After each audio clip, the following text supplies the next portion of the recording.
believe in the ripple effect.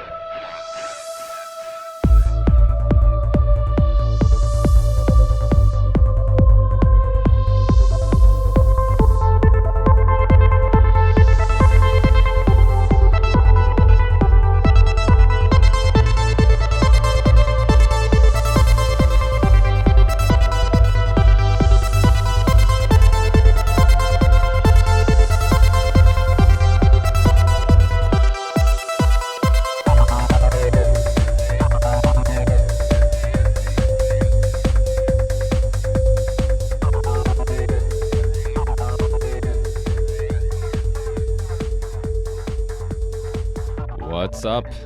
Welcome to the Ripple Effect Podcast. I'm your host, Ricky Varandas. Today we have part 2 to a conversation that Vinnie, James, and I had about 3 months ago, episode 138. So please check out that podcast to find out how and why we all came together to do this show and how we all met and all that stuff. So it's a fun little journey and a fun little story that you'll hear on episode 138. So please check that out. Today we continue a lot of that conversation. Unfortunately, Vinnie had the time zones wrong on our start time, which isn't uncommon. It happens all the time when we're dealing with so many people from different time zones.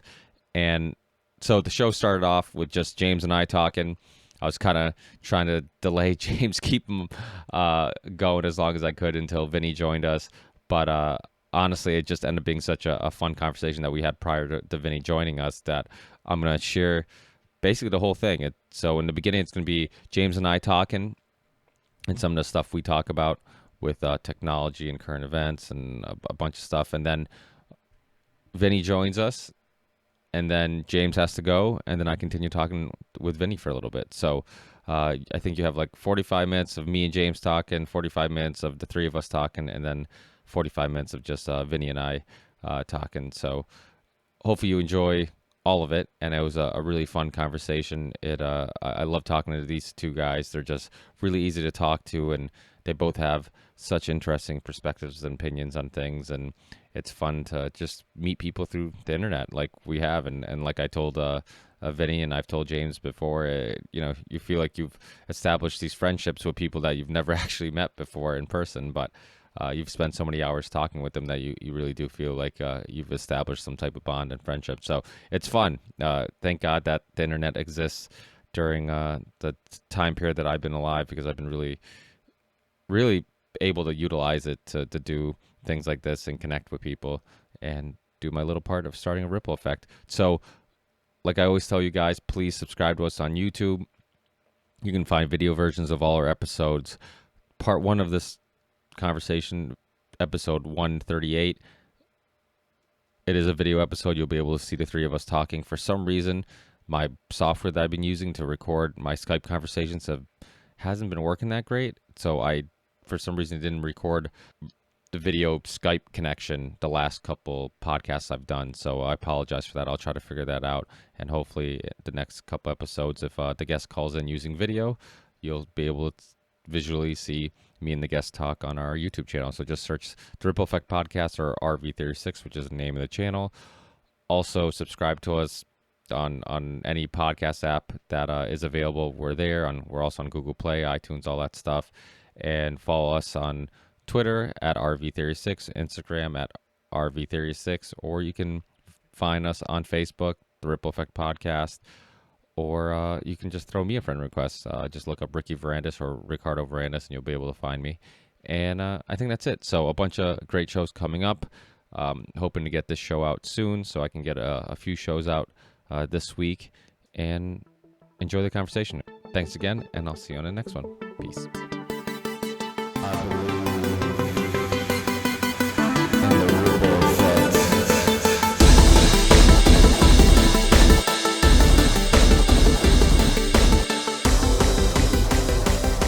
I know you've been taking some guitar lessons, he told me. I have indeed, yeah. That's awesome. Well, it's not the first time. Oh, really? You've given it... This is your second attempt of... Yeah, well, I took like 3-4 months of lessons back when I was 18. And then for the last 20 years, I've basically just maintained that exact same level I was at.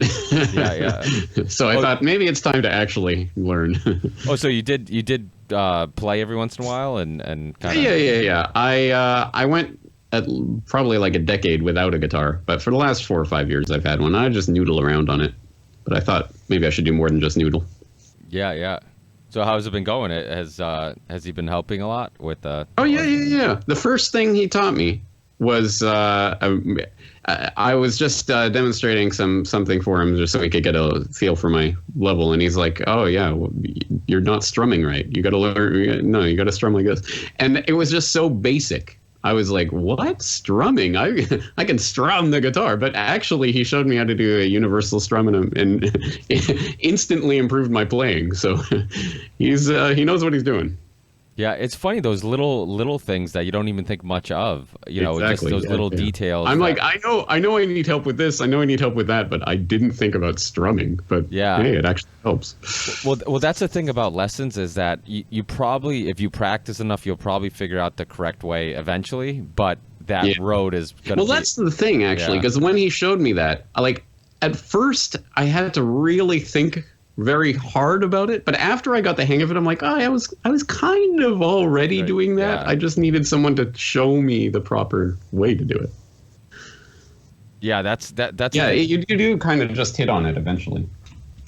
I mean, now we have the internet, which is, somebody learning an instrument, they can go online and figure out what they're doing wrong and all the techniques. Yeah. That's the thing, because when I read, that Beatles Lewison book or whatever, and I'm reading about them learning songs, like learning a song back in 1961 or whatever was in a completely different world. Like today, I just type the song into a search engine and find like 18 different tabs and just, learn it that way. But back in the day, you listen and you have to figure out the chords. And it's not like you can just, it's not like you got an iPod or whatever. You're listening anywhere you go. You have to go to a record store or buy the record and just listen to it over and over until you get it. Which is, it's a huge advantage for people in that era because you have to really learn how to do it. Whereas today, you just type it in and you just, I got the chords. You never really learn that way. I guess that's the argument with technology, right? Because like my father being old school, we'll be doing math for work, whatever, and I'll take out the calculator immediately, even if it's like simple math. Yeah. And he's just like, what are you going to do without the calculator? I'm like, Dad, well, I'll never not have a calculator. If anything, as technology, I'm like, now I think going forward, I'll only have access to more stuff to make my life easier, probably not less. So, but it's weird because it makes you wonder if that talent of being able to figure things out without the technology in the long run helps you, compared to maybe taking the shortcuts. But I mean, I guess it's like, I forget who said it, but why memorize something you can look up? It's like, why take up brain space? And that makes sense, like to a certain extent in certain fields. But now that we have the smartphones in our hands at all times, you don't need to know anything. You don't need to remember anything. You can look everything up. And they say that it really is rewiring our brain, that we really are becoming just so dependent on this technology that we are not actually learning things anymore, which is, well, there's probably I don't know. I do find something a bit disturbing about that. Well, having access to information doesn't necessarily mean you know why it's important or why, or what to do with it or how to, I guess, use it to well, understand. Exactly. Yeah. I mean, it's not just I don't think memorization by itself is important, but having...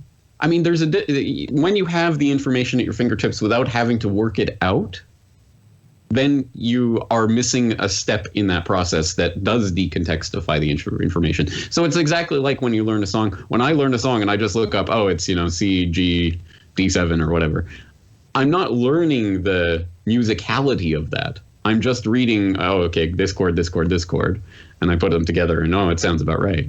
But I don't understand it on a level where if I'm working out the song by ear or whatever, I'm learning how to do that, and I'm learning the different ways that the chords go together in, I think, a different manner. Yeah, well, that journey, because I remember when I first started playing guitar, I was probably one of the last people in my group of friends who had like a computer at home, so I didn't have the access to the internet. So I would listen to stuff on the radio, and of course record it on a cassette, and I would listen to it over and over again. And that journey of figuring out what note you're missing or why it doesn't sound right, and like hitting every single note, trying to figure out like which one is it, like that journey. I mean, you figured every time you're not hitting it correctly, your brain's processing all those different sounds and all the where like and what does work and what doesn't work, and exactly, you're getting a different experience out of it. Where if you just know the tabs, you go right to the right note. You never explore the guitar. You never explore all the tones, all the sounds, all the different frets. So because of it, you probably, because I mean, really, note patterns is or scales, or how I guess note patterns is what I call it. But the scales, like what is pleasant to your ear, what note from going from one note to another. Before there was the internet and people could have access to stuff, I mean, a lot of it was just figured out by just listening to it, by just, what sounded good. And even before they figured out the scales, you figured, they created these scales based on just listening to it and what sounded pleasant, and knowing those slight differences from one note to another, like a note being sharp and a note not being sharp. It's like, you might not notice it if I'm just playing it, but if I play them right after one another, you might pick up on it, those slight differences. So exactly, music is a weird thing, because it brings everybody together. It's so powerful in the way it moves you.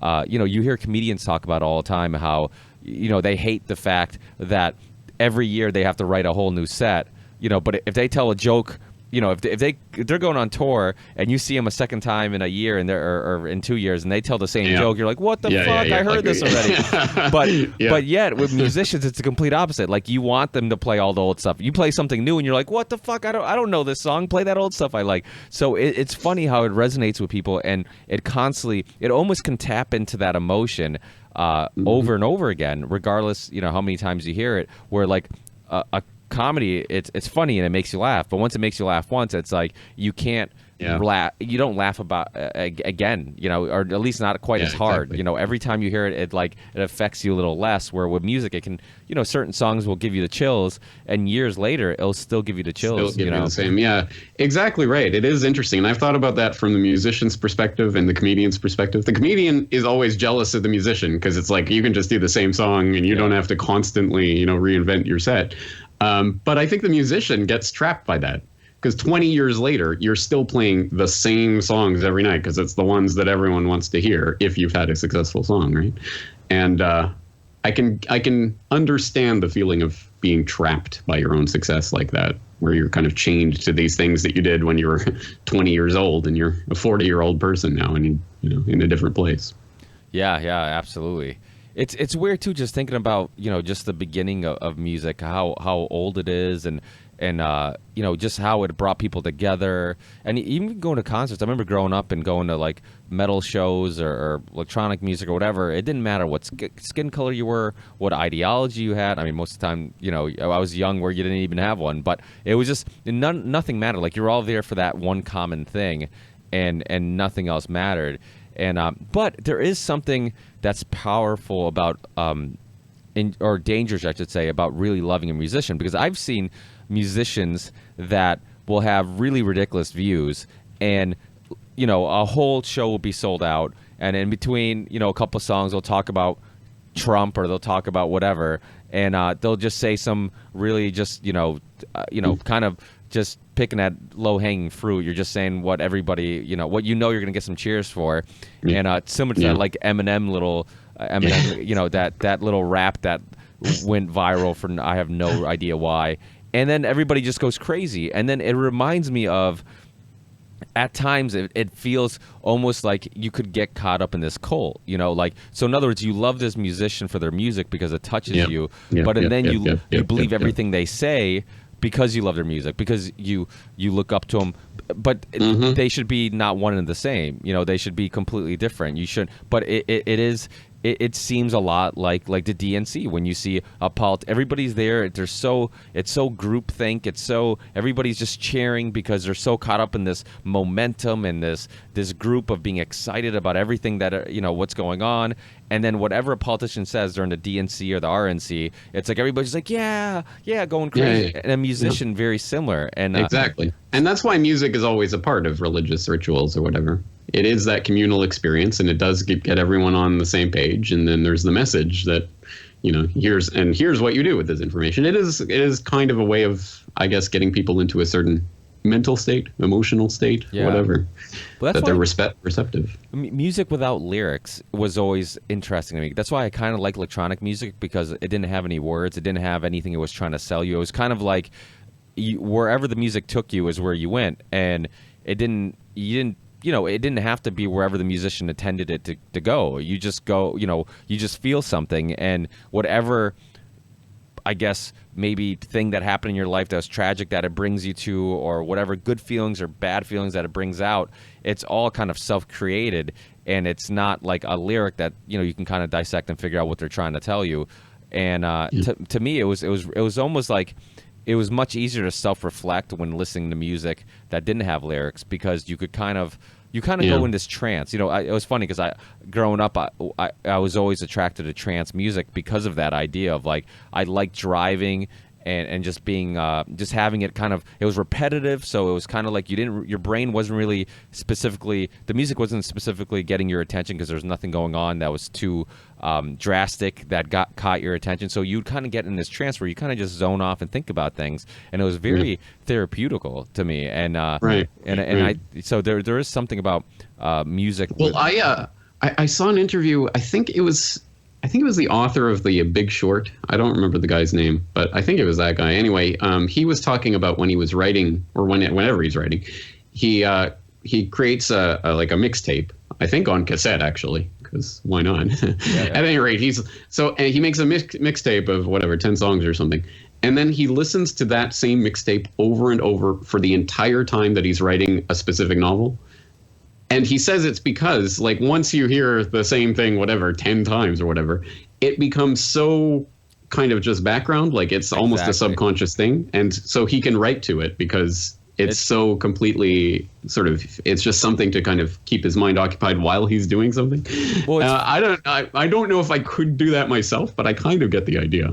Well, that's funny because that's exactly how I used to write. When I used to write my lyrics, I would find a song that I knew was like kind of moody or what kind of the vibe that I was trying to write, and I would just replay it over and over again. I'd play that one song over to the point where, like you said, it became background noise. Like your brain just stopped registering it, Right. And it's almost like, it's funny how your brain does that, because it's my father-in-law, he delivers gas to gas stations, and I remember like one of the first times I saw him at a gas station working, and we stopped to say hi, me and the wife stopped to say hi, and I'm like, damn, this shit smells. And then I'm like, how do you smell this all the time for a living? He's like, my brain stopped registering that scent 20 years ago, and it's just like his brain's like, okay, well, this scent is just, you're not doing anything about it, so what's the point of keep giving you these signals? That's so it's almost kind of like a slimmer type of thing where your brain's just like, okay, it becomes background, and your brain stops. Think about the implications of that, though, because I think that's not just sensory experience, that's all experience. We get used to certain stimuli or certain inputs, and it becomes the baseline, so we don't even notice it anymore.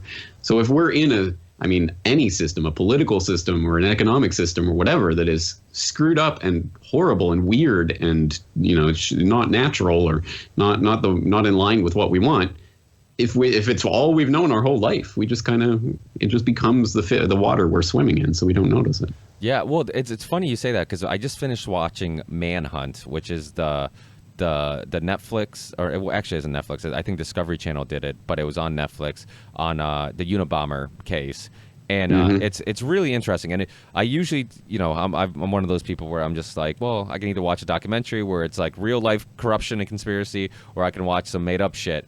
And I'm like, I'll watch the real life thing, but because it was based on the real story, and my buddy who watched it and suggested it to me, I'm like, hey, do they happen to talk about, the Harvard study, the MK Ultra, anything like that? And he's like, they actually do have that in the film. I'm like, okay, then in that case, I'm going to watch it because it seems like they didn't leave that very important part out, that the government might possibly been a part of creating one of the most popular, murders of our time. And so I watched it, and it's funny just like remembering his manifesto and his ideas, and they have this spoiler alert. Hopefully, if anybody wants to watch it, I'm not giving away too much. Obviously, I'm sure most people are very familiar with the Unabomber story, but the FBI agent who was one of the guys who was most responsible with catching him, he really agreed with his manifesto, and he talked about how every time he was at a red light and it was like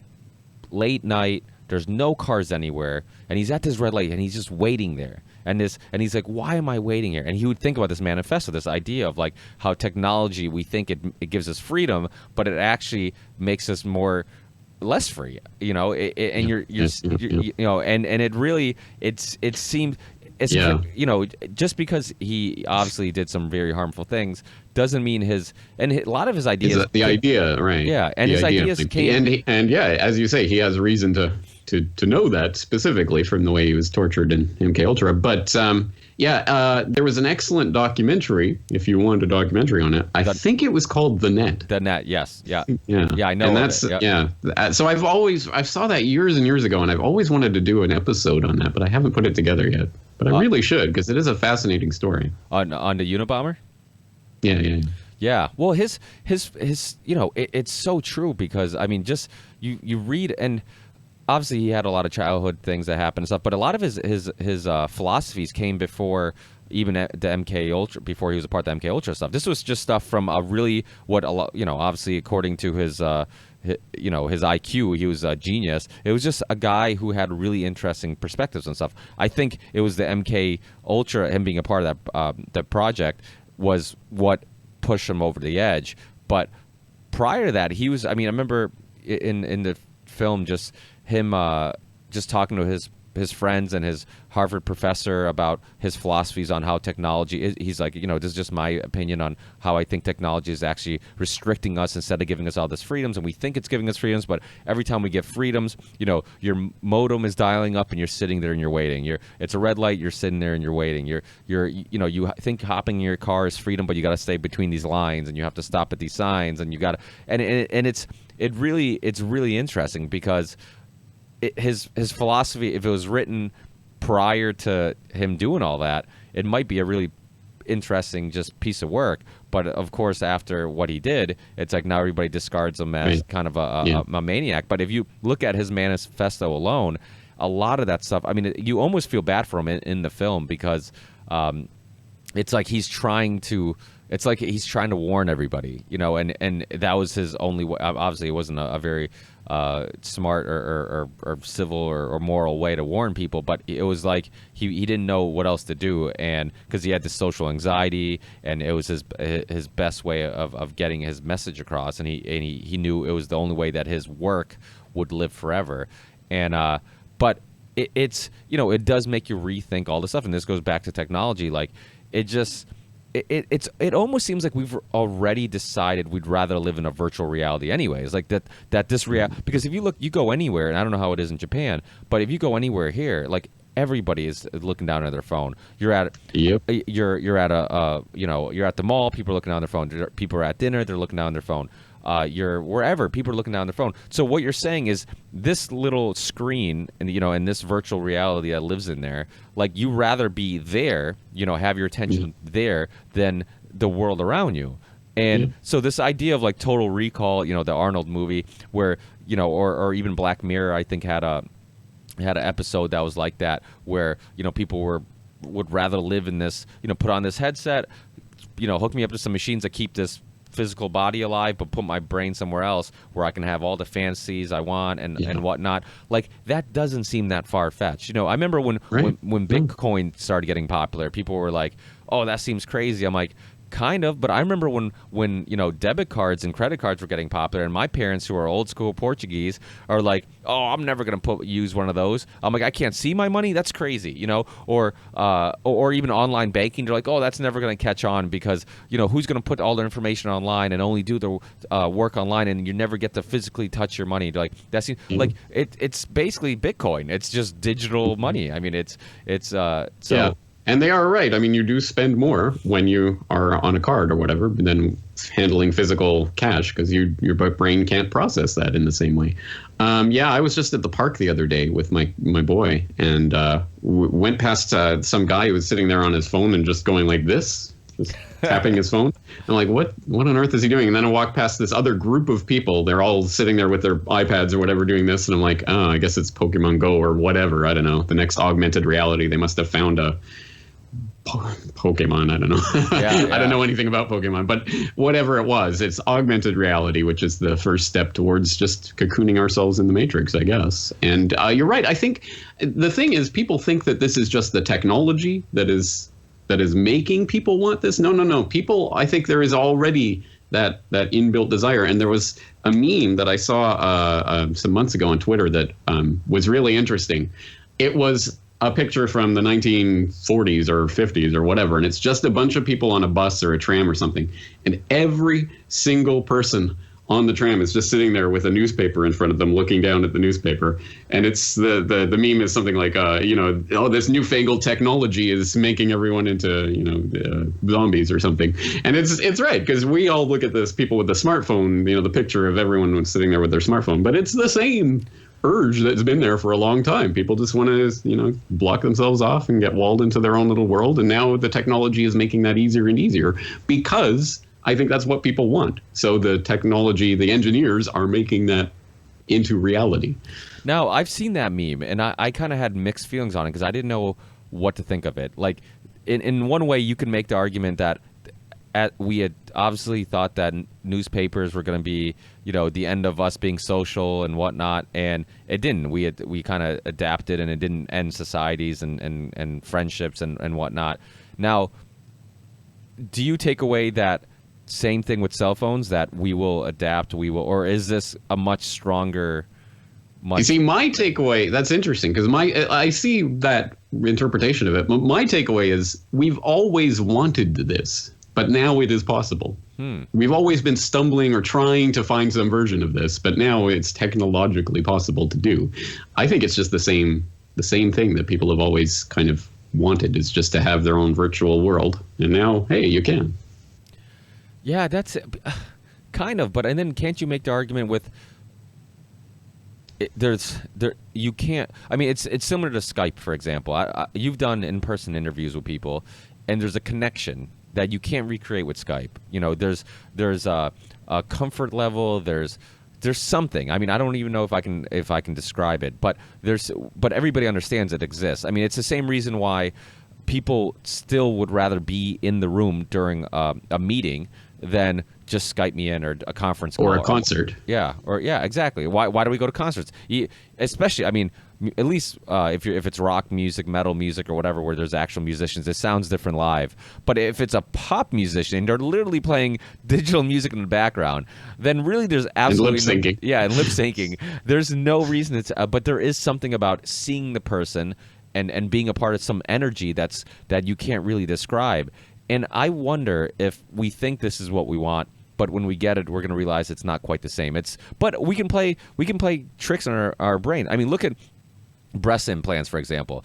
Like, I know it's a silly example, but think about it. Like, we're tricking our brain. We know they're fake, but we're tricking our brain to believe that, like, okay, they're fake, but we're still like primitive enough to be like, well, they look real, and I can kind of get past the fact that I know they're fake. It still has that chemical reaction, in our body, or that hormonal reaction in our body, and it's so I wonder if you can still trick your brain, or if we to that extent we wouldn't be able to trick our brain, that there's still something about community. I mean, and this goes back to, and I've talked about this a bunch of times with past guests, Christopher Ryans and Justin Wren, who's a Bellator fighter who went to the Congo and fell in love with these pygmy people, and now his whole life journey is just to get money to help build wells and help these pygmy people, and he dealt with depression and all this stuff, and then he met these pygmy people, and they didn't have shit, but they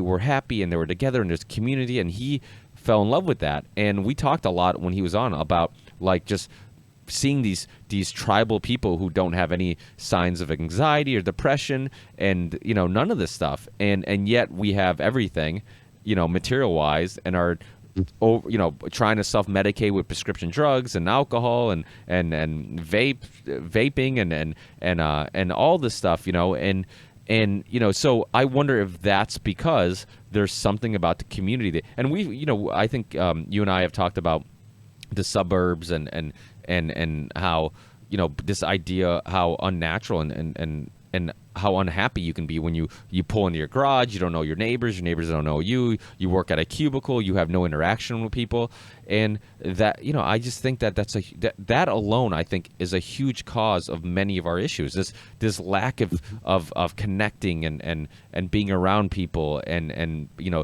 you see it with kids. I think I always say this because I think with kids you can really learn from them, and you see it with kids. Like my kids don't care if I raise them in this modest little house I live in or a multi-million-dollar house. Like as long as I'm around and dad's around, that's all they care about. I could buy them I could work 100 hours a week, never be around, and buy them the most expensive toy every week.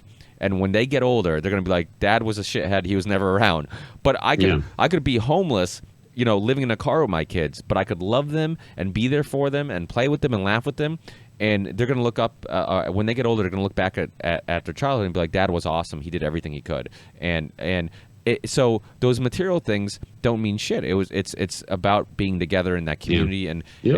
And I think as we get older, and this goes back, we've talked about this hundreds of times about, just corporations selling you this idea like you need this product. This is going to make you happy. Buy this product, and propaganda and all the ways that they've learned to pull at your desires and wants and convince you that like, okay, this is what makes you happy, and if you buy this Cadillac, you're getting this image that you're a successful businessman, and that image is what you want, and that's going to make you happy, so it's interesting because it's almost like we have to, even though technology is moving so forward so quickly, like it's almost like to really find happiness, it has to be somewhere in between, our primitive ancestors and maybe the future that we're leading to, Right. Well, it's Maslow's pyramid, and the question is, is the top layer necessary? What if we have all the creature comforts we could ever need? Do you really need the, social validation and love and all of that when you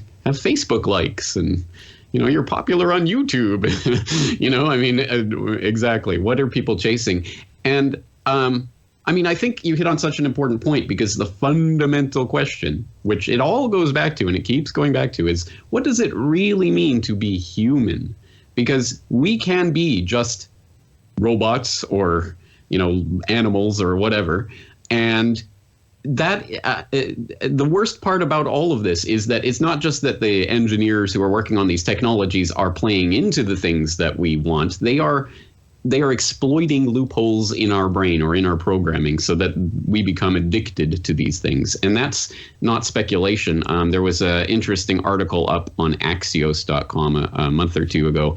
Sean Parker unloads on Facebook exploiting human psychology. Sean Parker being one of the founding president of Facebook, actually, who's talking about the way that he now realizes that what they were doing when they were creating Facebook was consciously trying to exploit people's vulnerabilities in their psychology and to basically play on social validation needs in people to maximize engagement. That was what it was all about. How much can we make people use this?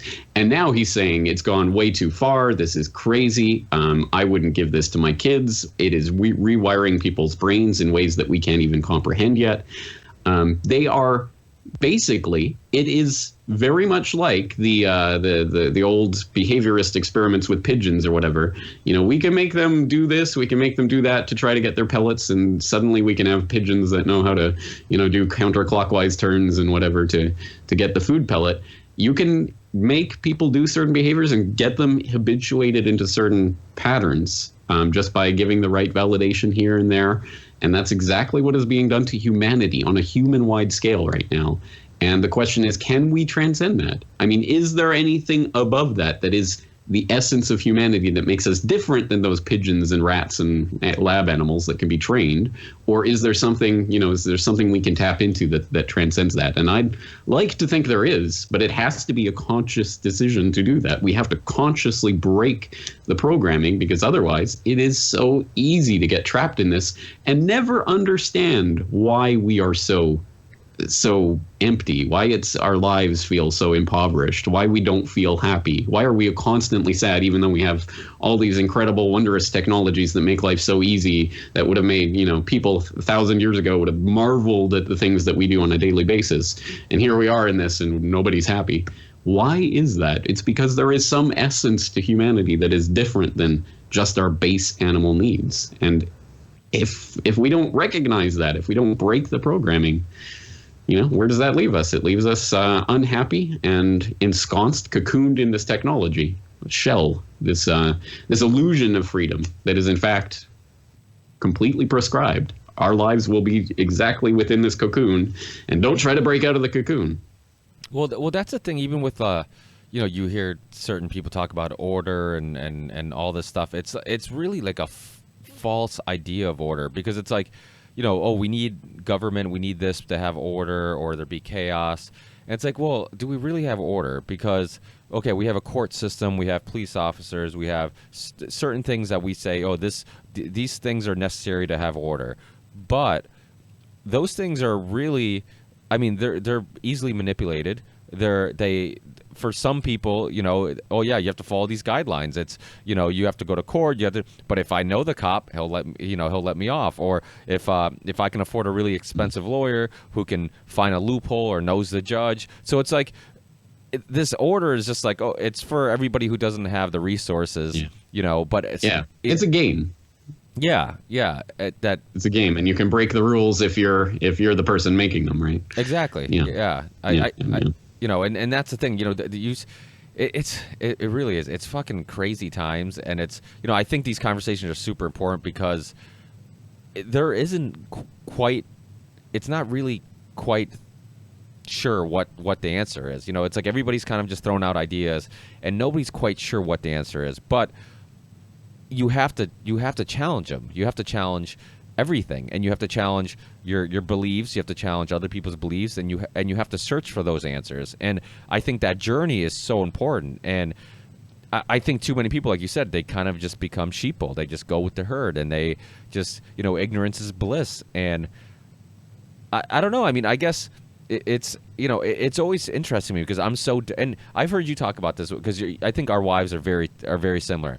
They could care less about what we do, and I remember first time I booked Jesse Ventura, I was like so excited. I'm like, who I just got on the show, because it's somebody that she knows, and I figured maybe she'd be a little excited.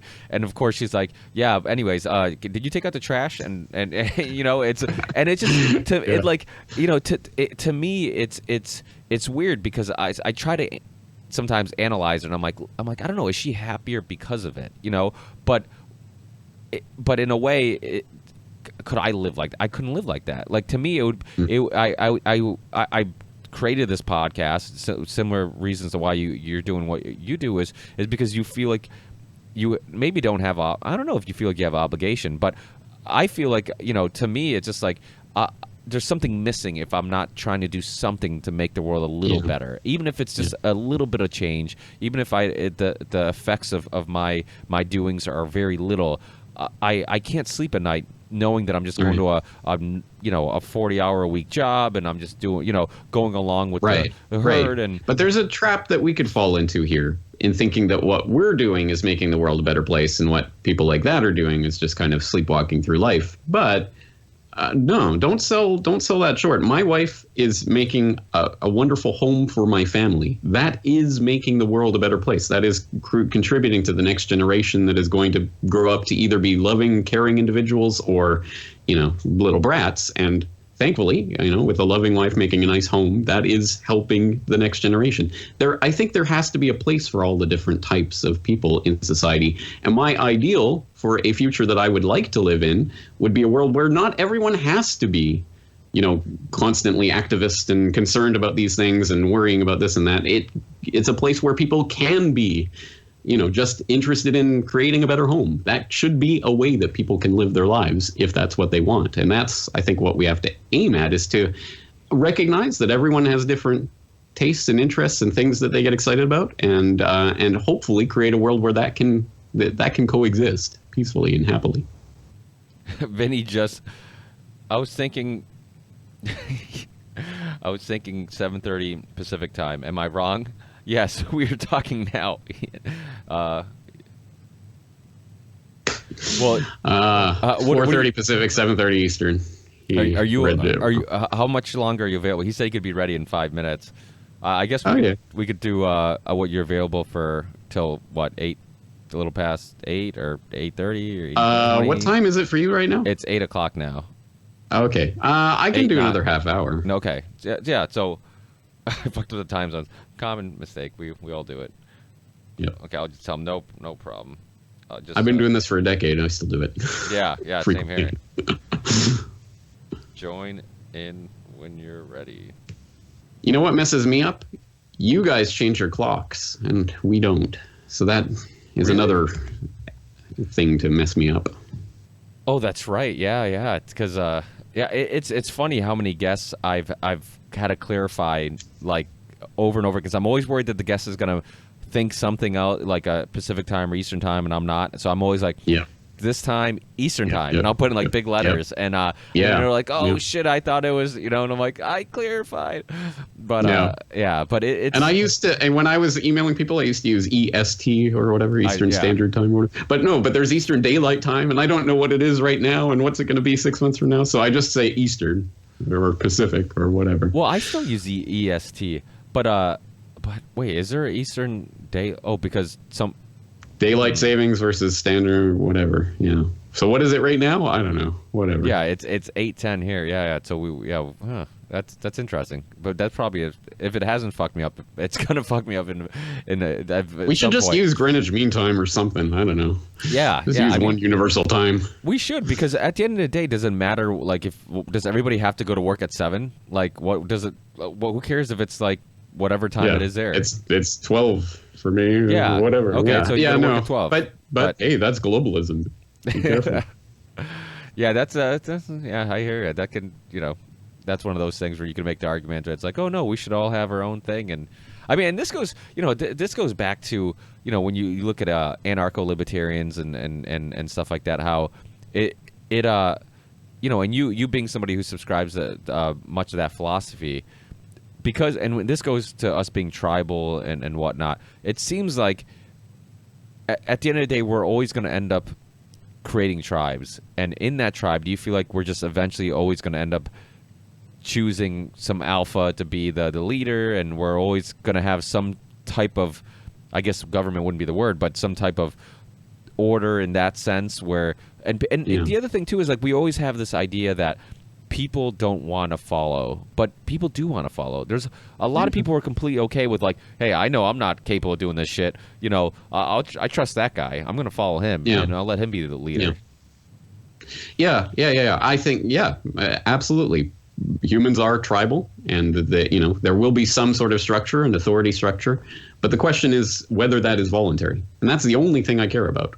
I don't care if, people decide to live in a commune or if they want to live in a capitalist society or whatever it is, great. But as long as that's a voluntary choice that people can make, rather than some, alpha or whatever coming along and saying, I own this entire geographical region and everyone will do what I say, or having a democracy where 51% of the people get to decide what the other 49% do, whether they like it or not. And presumably they don't, because they didn't vote for it. So, that's, and I think that the voluntarist philosophy is a reflection of that, is a recognition of the fact that, yes, of course, people are tribal, they will create communities, but that's the point. They should create the communities and be intentional with their community, rather than you're born in this geographical location, so this is a system, suck it up or move to Somalia or whatever people say. Yeah. It's an interesting way of looking at it, because I mean, would people just have small tribes everywhere, and people would just, I mean, in ideal society, and people would just have the right to leave whenever they want? I mean, how do you think that would work? Well, actually, are we bound by geographical location as much as we were in previous human history? Or is it possible to think of communities that are not geographically contiguous? Now that we have the ability to commute and all of that, I mean, can you form a community of sorts between people who are not in the same geographical location? That's an interesting, I mean, that's a thing that we've never had to think about before in human history, but it is we're starting to see the beginnings of what that could potentially mean. Yeah. I don't have any answers here. I don't know what that world like that would look like, but I'm just saying that we are starting to think that there might be a way to think about that.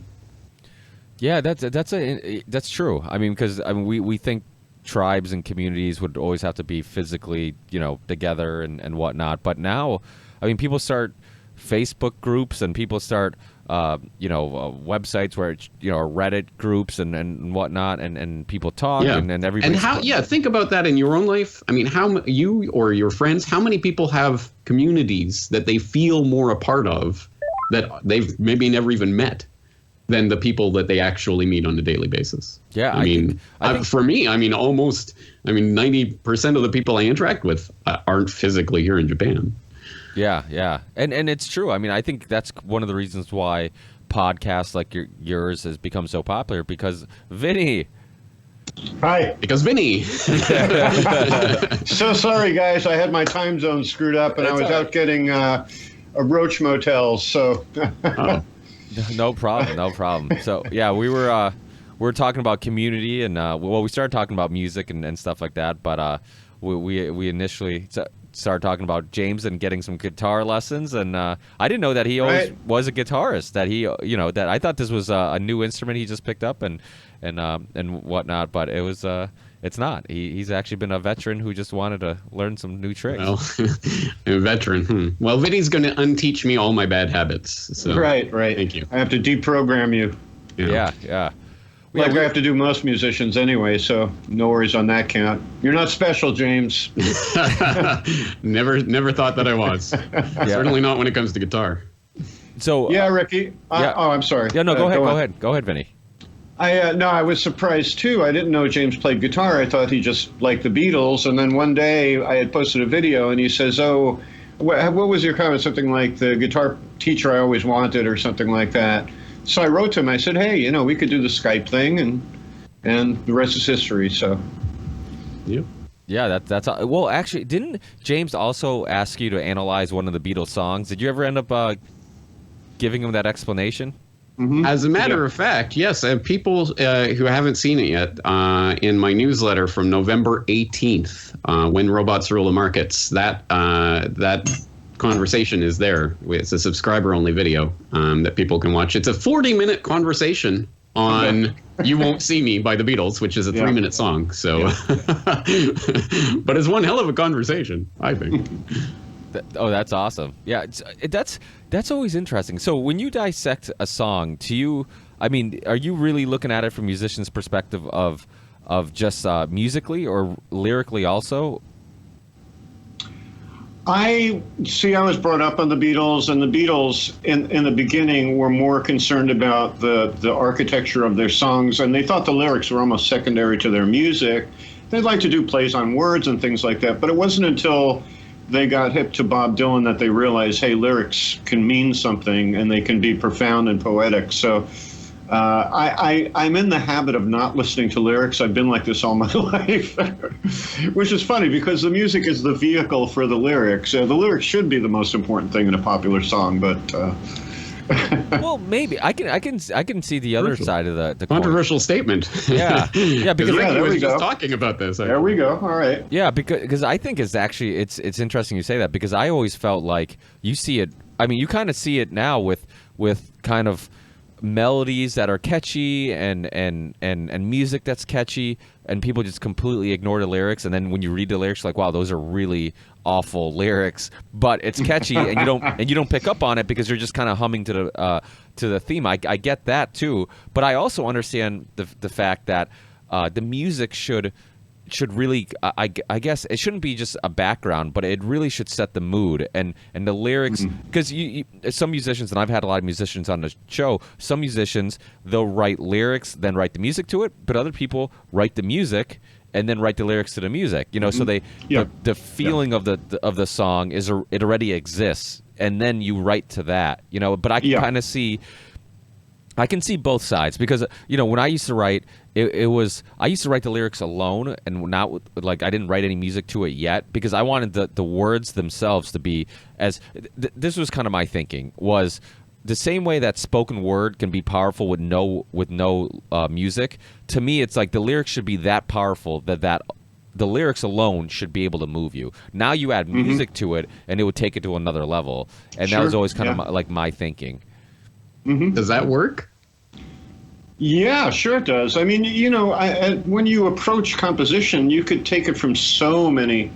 If you ever get a chance, it can work, but most musicians don't do that, do they? Really? Write the words first? No. Rarely. I've gotten hired by really bad poets to write music, write songs, for their music. It's doesn't work out because there's a certain structure to pop lyrics. That's the thing with the Beatles. The only one that I know of that Paul wrote the words before the music was I'm going to forget now. Wow, you got to remember. Maybe From Me to You, something like one of those early ones. Oh, really? And it was he wrote a poem kind of thing, and he put it to music, but mostly it's music before words. And let me give my perspective on this, because I come from the completely other perspective. I've never fundamentally been a musician. Yeah, I noodled around with guitar, but I've always been a writer at heart. I always wanted to be a writer, and I've always loved language, and my imagination is primarily linguistic in nature. So I have always approached pop music from the lyric side. I've always been more interested in the lyrics, and and the music side of it has always been kind of the mystery to me. Like I can't comprehend, I can't get my head around that. But I know there's something to it, right? I mean, there's some interplay there that makes it more than just words. It's synergistic. Ultimately, it's synergistic, and it doesn't matter which side of the continuum you start from. It really doesn't. Like you said, Ricky, you could write a very poignant chord progression. It's going to make you feel something, and then you think to yourself, well, I could write music that write lyrics that correspond with these feelings. But it's also possible. One of my exercises for pop songwriting, back when I was going to commuter college in music school, I would turn off the radio. Well, first, if I heard a radio host do a cool turn of a phrase or something like this, the way I'd start writing a song is I'd start with a title. That's the way I'd begin. Oh, that's a cool title. And the Beatles did that a bunch themselves. Hard Day's Night. Yeah, sure. 8 days a week. Yeah. Right. So I'd start with a title, and then I'd kind of roll around some melodies for it, and I'd think, okay, this is a good title. It's got some meat to it. And the title itself could give you a lot of ideas for lyrics and such. I've written stories that way, short stories. That's a good title. I wonder what that would play out. While we're talking about wordplay and the Beatles, I have to bring this up because I was listening to Fabcast recently, which was a podcast that Vinny turned me on to. Those guys are great. I love those guys. Yeah, I love them too, but sometimes it sounds almost insane the way they talk about these guys as if they are gods. Oh, yeah, they go way too over the top. A lot of Beatles fanatics are such purists that if you say anything wrong about them, they'll jump on you. But so anyway, they were talking about the wordplay, and they pointed out in "Ask Me Why," which sounds like a pretty basic, straightforward love song, right? I love you because you tell me the things I want to know, and it's true that it really only goes to show that I know that I should never, never be blue. Now you're mine, my happiness still makes me cry, and in time you'll understand the reason why. If I cry, it's not because I'm sad, but you're the only love that I've ever had. I can't believe it's happened to me. I can't conceive of any more misery. And they pointed out, actually, so it sounds, sappy love song. Oh, I can't believe it's happened to me. I can't conceive of any more misery. Think of that line. I can't conceive of any more misery. I'm happy all the time. I can't conceive of any more misery. I am in Oh, such yeah. misery. I can't conceive of anything more. It's kind of, they're saying it's kind of John saying, I am trapped. I now have this wife and this little child. I don't want to be here. I can't conceive of any more misery. I think there's something to that, at least subconsciously. Well, the '60s guys, they, you know, there was, back in those days, before there was a blend of folk, Motown, and British rock, they were separate categories, and the folk people felt as if they were saying it outright. They weren't there for the money or the fame. They wanted to tell the political truth, kind of like a modern-day conspiracy theorist, you know, and they felt that they were kind of the intelligentsia of the music scene, despite the fact they really didn't know music theory very well, but whatever. So the thing is, the rock guys had to hint at things without coming out and saying it. And the Beatles' music is rife with that kind of thing. But a lot of other bands were doing that too, you know, burying double entendres in their songs, you know. Actually, if you ever get a chance to find it, there's an old 60s folk song called by Peter, Paul, and Mary called I Dig Rock and Roll Music. And if you listen to the lyrics of that, it's all about that. It's all about how the rock guys kind of sold out. They can't tell the truth. But, hey, it makes me want to dance, and I do kind of like it, you know. So this is why Dylan was basically crucified for turning on the folk people by going electric, right? Yeah, ridiculous. It was ridiculous. And, you know, there was the Isle of Wight where Joni Mitchell, she really held her own. I mean, basically, by this time, the hippies were getting more and more aggressive, and they were like anti-establishment completely. So if you were famous and you made some money, they fucking hated you for it, you know. So they booed Joni Mitchell, and she there's a great moment, you could find it on YouTube somewhere, where she talks to the audience and says, look, you know, we work really hard at what we do, and you could show us a little respect. And she really held it down. You know, that's a weird self-destructive energy that happens in some of these things. You know, that's interesting. I never really thought about it, but to a certain extent, even in the independent media or whatever, it's like, oh, you're too popular now. You know, oh, how did you get that? You must be part of the establishment. There is that mentality that exists, and it pops up time to time. Growing up in the early 90s, the Gen X grunge alternative scene was when very Green much Day a part sold of it. out. Yeah, Remember it was when all Green about Day sold integrity versus sellout and everything, which is, and so me being a Smashing Pumpkins fan, they were hated by the hipster alternative people at the time, because they were the golden boys that got their record contract after their fourth gig or whatever, and they didn't earn it. They were sellouts or whatever. And Billy Corgan clearly wanted success and courted success, so people hated him for that. And he always pointed out, no, integrity is a game that you guys are playing. It's not the way you think it is. And I think in the long run, he's been proven correct when some of these bands that back in the 90s, they were the, Pavement and everything. Oh, they were the hipster of the hip. And now they're doing these, sellout reunion tour kind of things. Whereas someone like Billy Corgan continues to try to make new music. Whether or not he's successful at it, at any rate, he's still plowing ahead with something new. And I think that it's such an important point. Integrity is a game. And when it becomes this, oh, you're a sellout kind of culture, it is self-destructive. And think about that in the alternative 90s, music scene, literally self-destructive. Kurt Cobain blowing at any rate, maybe it was Courtney, but at any rate, getting his brains blown out is, whether or not that was suicide, the idea of it being suicide is kind of the idea of that. It's a self-destructive tendency that some of these movements have. Well, it's funny how musicians who don't want to be famous, I mean, I guess this goes along with a lot of people. I mean, you're so obsessed with your work that fame isn't really something you're thinking about, but then you're so obsessed with your work that you're so good at it, and you're so different because you're not doing what everybody else is doing, that you end up getting the thing that you weren't really trying to get in the first place, and that's fame. And Bill, I don't know if you saw the last interview with Billy Corgan on the Joe Rogan podcast, but he really got into that, just his just all the internal battles with dealing with the way the fans treated him and whatnot. And he's a really interesting guy to hear talk. I mean, he was also on this other podcast, the Swim podcast, with this other British musician, and he really is just really interesting because the way he self-reflects and the way he analyzes. Pretty honestly, with his actions and his life, and I mean, it's really, really interesting to listen to because not too many people that famous are that honest, and I also, or self-reflective at least. Yeah, self-reflective, and I think the thing too about musicians is that, and I don't know with you guys if you've ever had this experience, but there's when a band is up and coming and they're not quite as popular yet, and you could probably make the same argument with alternative media when there's a documentary or a website that you go to that you're suggesting to your friends, and it's like it's your band, it's your website, like the Corbett Reports. Oh yeah, I'm the guy who suggested that to you. That's my website. Like so it's like you have this intimate thing with that band, that intimate thing with that work, and then once it's popular and it's like, well, now everybody likes them. Like now it's not like this intimate relationship anymore. You almost feel like you've been betrayed or they're cheating on you or whatnot,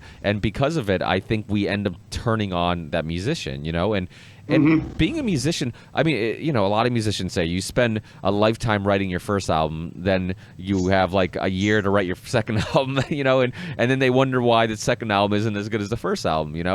It's a really hard thing to do, and you never know what's going on behind the scenes with pressure from the record label. We need something poppier. We need something this. We need something that. Or you have this time frame. So it's I think it's really easy from the fans' perspective to just criticize and whatnot. But there's also some artistic boredom because sometimes musicians try to do something outside the box. They have an experimental album, and then everybody turns on them. And it's like, well, yeah, if you gave them more of the same, you'd probably be like, okay, this sounds like the last album. But if they do something... It's exactly right. Yeah, in the long run, what is good for you is not the same as the short run.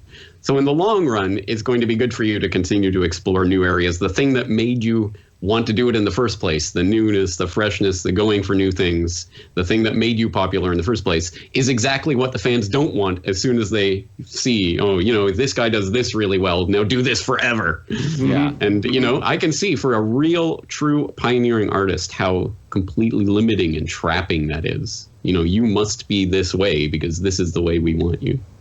Yeah, and I think it's okay with just trying something and then just agreeing that maybe it didn't work. But at least you have to explore that. I think you shouldn't give a band a hard time or artists, I should say, a hard time for exploring that. And I think just them there's bands that I know that I'm like, I love their first album or the first two albums. Then they try something different. I'm like, I kind of lost interest a little bit, and I'm like, they were really good at this style, or they're really, but I'm like, but I don't hate them because I understand that it's like, well, it must be really boring to write a whole album exact same style as the last two albums. I can see how that can be boring. I mean, with your work, James, I mean, it's different, I guess, because you don't just do podcasts, you do documentaries. I mean, so you probably don't run into that too often, right, with boredom, because there's always so many topics. Well, yeah, I mean, it's exactly whatever I want to make of it. And I hope people realize I'm the kind of person that doesn't like to just repeat myself and do the same thing. And I don't want to give people what they already know. I could be so much more popular than I am now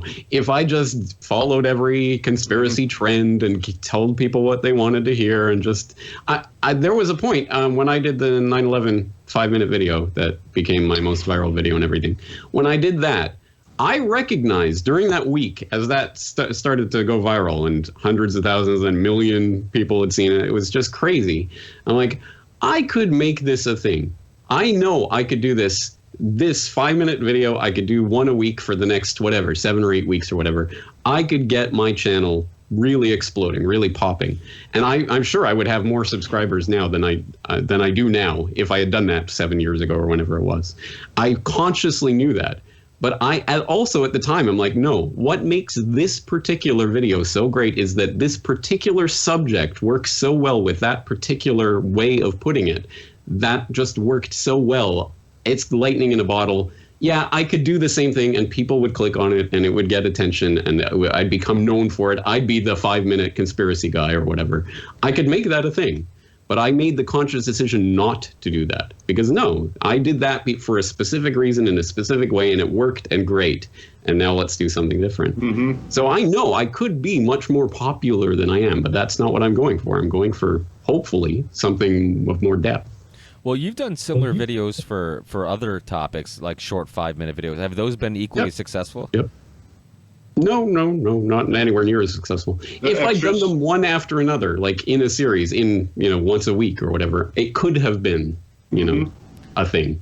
But I specifically decided not to. So yeah, once in a while, when there's something that comes along that I think, oh, I could do that for this, I'll do it. So I've done it like 3 or 4 of those style over the last 7 years or whatever. But no, I've never tried to make it a thing, and I don't want to be that guy. I'm the 5-minute conspiracy guy, or I'm the whatever guy. No, I want to explore whatever I want to explore in the way that I think is best to explore it.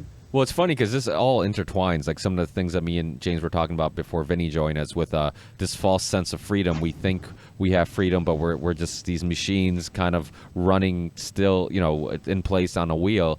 And I think that's why art makes people so happy, because when you're doing it, you really do have the freedom to explore and use imagination and do what you want. And I think that's what a lot of people lack in life. And I think it causes a lot of just boredom. It causes a lot of lack of self-reflection. Because it's amazing how something as simple, and I'm sure Vinny can expand on this, but so many people agree with me, that other musicians that I know, the therapeutical experience of just playing an instrument, and it's like, what is that? What is it that, like, doing something that's creative like that? It feels like you've sat down with a therapist and you've just kind of let out everything, and it's like you didn't verbally actually let anything out, but there's something that you're tapping into it. And this goes back to the power of lyrics or the power of music, which one can move you or, more, or which one should music be,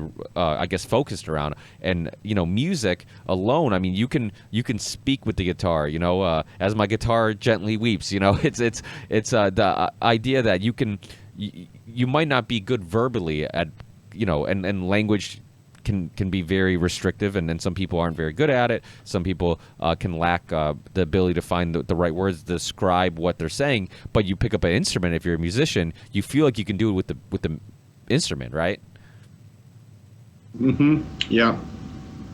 So did you have the same type of experiences, like playing guitar? Did you always feel like that was your therapy? Like, if I didn't have this, I'd go fucking crazy, or I wouldn't be able to deal with certain life experiences? I can give you like a readily immediate example of that. My band, The Elegant Strangers, comprised of really incredibly great musicians, and we would do all cover songs, but on the fly we would change things up, maybe the rhythm, maybe throw a lick in there, and it is so much fun to do this. Well, we lost the gig, according to the management. We were playing right here on the boardwalk, so it's the beach, And they're saying, well, with the winter coming, we're not going to get enough clientele, and it's sports night and all this, so maybe you guys should take a break till the spring. So we stopped about 3 weeks ago, and for the first time in a long time, I got really depressed a few days ago. So yeah, that band was therapy for me, and I need to play. It's not like a drug addiction. It's more like the need to be loved by a woman or something like this, just that. It's a very basic instinctual need. I've completely, and another thing is this, the zen of music. If you examine your mind through the course of a day, you'll notice it's constantly talking to you and you're talking back to it, right? And these conversations are going on, and if the negative thoughts creep in, they creep in not just once, but they'll repeat themselves over and over and over again, right? Well, when I'm playing, this is my opportunity to get into a zen state of no mind, and that is so much freedom. It's almost like the enlightened person can be sent to a FEMA camp for the rest of his life, and he'll be perfectly happy there because he knows he's free. The freedom isn't an external thing, it's an internal state. That's such an important point. Let's underline that. Freedom is a conscious state of being. Mm-hmm. It is, and we have to maintain that. That's any way we can, through music or otherwise. Yeah. I think in many cases people lack some place to feel free, right? Maybe that's what playing that guitar or playing the keyboard or painting. And it's going to be different for everyone, but that can be one of the outlets that people find some sort of state of happiness. I don't know if happiness is the right word, but you're right. It's almost beyond happiness. It's Yeah. not, because you can't, when I get into that state, there's no label for it. There can't be. Yeah. Because it's just like this spacious emptiness, just a wonderful place to be. I wish I could be there all the time. That's my hope one day. Well, my experience was it with when we used to play gigs. Like, our music was always very personal and very moody, and I always told myself when we wrote music that I wouldn't. In the beginning, I would get scared about, like, okay, do I want to talk about something so personal that one day people are going to read this, and then I'm kind of exposing my most personal, intimate thoughts with the public and or whoever's listening, and that alone kind of scared me a little bit. But then I'm like, well, if I put restrictions on it, then I'm going to probably not write the best lyrics or write the best music. So I'm just like, you know what? Write it like nobody's going to listen to it, and it's just for me. And so, and then when we'd play these gigs, or anytime we'd play, even if we just played rehearsing, I always felt like I just opened myself up and all these internal things that were kind of bothering me, and it was therapy. I mean, the same way therapy works because it gets you to talk about it. It was my way of talking about it, and because I talked about it, I remember after gigs, and I don't know if you have this experience, but like, I felt like after playing, nothing could get me mad. Like, I was so in zen. I was so, like, I got everything off my chest. I was mentally in such a good place that I'm just like, like, I'm in a good place right now. And I think a lot of it was getting out that frustration or depression or whatever life experience that I was trying to release through the music, and anything traumatic that you're trying to kind of get out. And, it's almost like, and I think in many cases with musicians, and some musicians aren't very good verbally, it's almost like you can't verbally get this stuff out. So music or that instrument is your tool to do so. So you use that tool to kind of get it out, like you're listening to how somebody feels. And so it's interesting. It's and I think that's why art is so important. When you look at, schools that cut art out and music, and I'm just like, really, that's the first thing that goes. Like, the things that they're getting out of this, you can't quantify. It's not, it seems like it's pointless and we should focus on this or focus on that. But those lessons and that figuring out yourself or self-reflecting or therapy, whatever you use it for, that art, it's going to help you in the long run in a way that you can't really describe. And and it changes people's lives. And I think philosophy is the same thing. I mean, you hear people talk about all the time, like, what's the point of getting a degree in philosophy? What the hell are you going to do after you get a degree with philosophy? But it's like those lessons you learn and that those questions you ask are so important, because those are the life lessons that are going to mold you to become the person that one day are, and help you figure things out a little bit better. Obviously, we never figure things out, but you think everything that you do figure out is, like, I always say, like, life's a giant puzzle of, like, one of those huge puzzles with a million pieces, and everything that you figure out is one more puzzle to that, or one more piece to that puzzle. And at the end of your journey, you might not have the whole picture, but you have some pieces, and the picture becomes a little clearer. And the goal is always, or our goal should always be, to gather as many puzzle pieces as possible and try to figure out that picture as much as possible. And some people, like James's and mine, my wife, don't really care about that puzzle. They're okay with with just kind of going along. But to me, it's important. Like, it's like constantly. Me and James were talking about, not just sharing ideas, but how important it is to challenge ideas and challenge your own ideas and trying to figure it out. And music seems like there's something about, you meet somebody who's a musician or very into music that is well thought out, what I would call, like, good music. It seems like they're much better. They have there's something about them that you seem like they're much more interesting. They have much better thought out ideas than maybe somebody who listens to pop music, or somebody who listens to, it's like, oh, what it's almost like you could look at somebody's record collection and you can kind of figure out what type of person they are a little bit. Like I'd rather hang out with that person. I'm going to have a much more interesting conversation with that person than the person who has, maybe Shakira and Britney Spears in there. I might want to go dance with the girl who's listening to Shakira, but I want to sit down and talk to the guy who has, all this in his record collection. So it is funny. It's similar to like a book collection. You can kind of look at somebody's book collection and kind of figure out like, okay, this is the things that intrigue them. This is kind of But then I do hear stories about people who buy books and never read, but they put them they put them there because they look smart. Yeah, they're all cutouts behind me. They're not real books.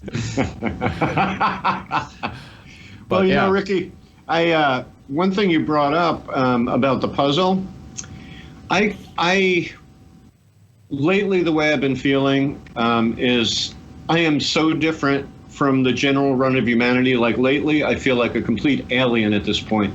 Honest to God, I do. And the reason I bring this up is because when you mentioned the puzzle thing, I went immediately back to a high school party.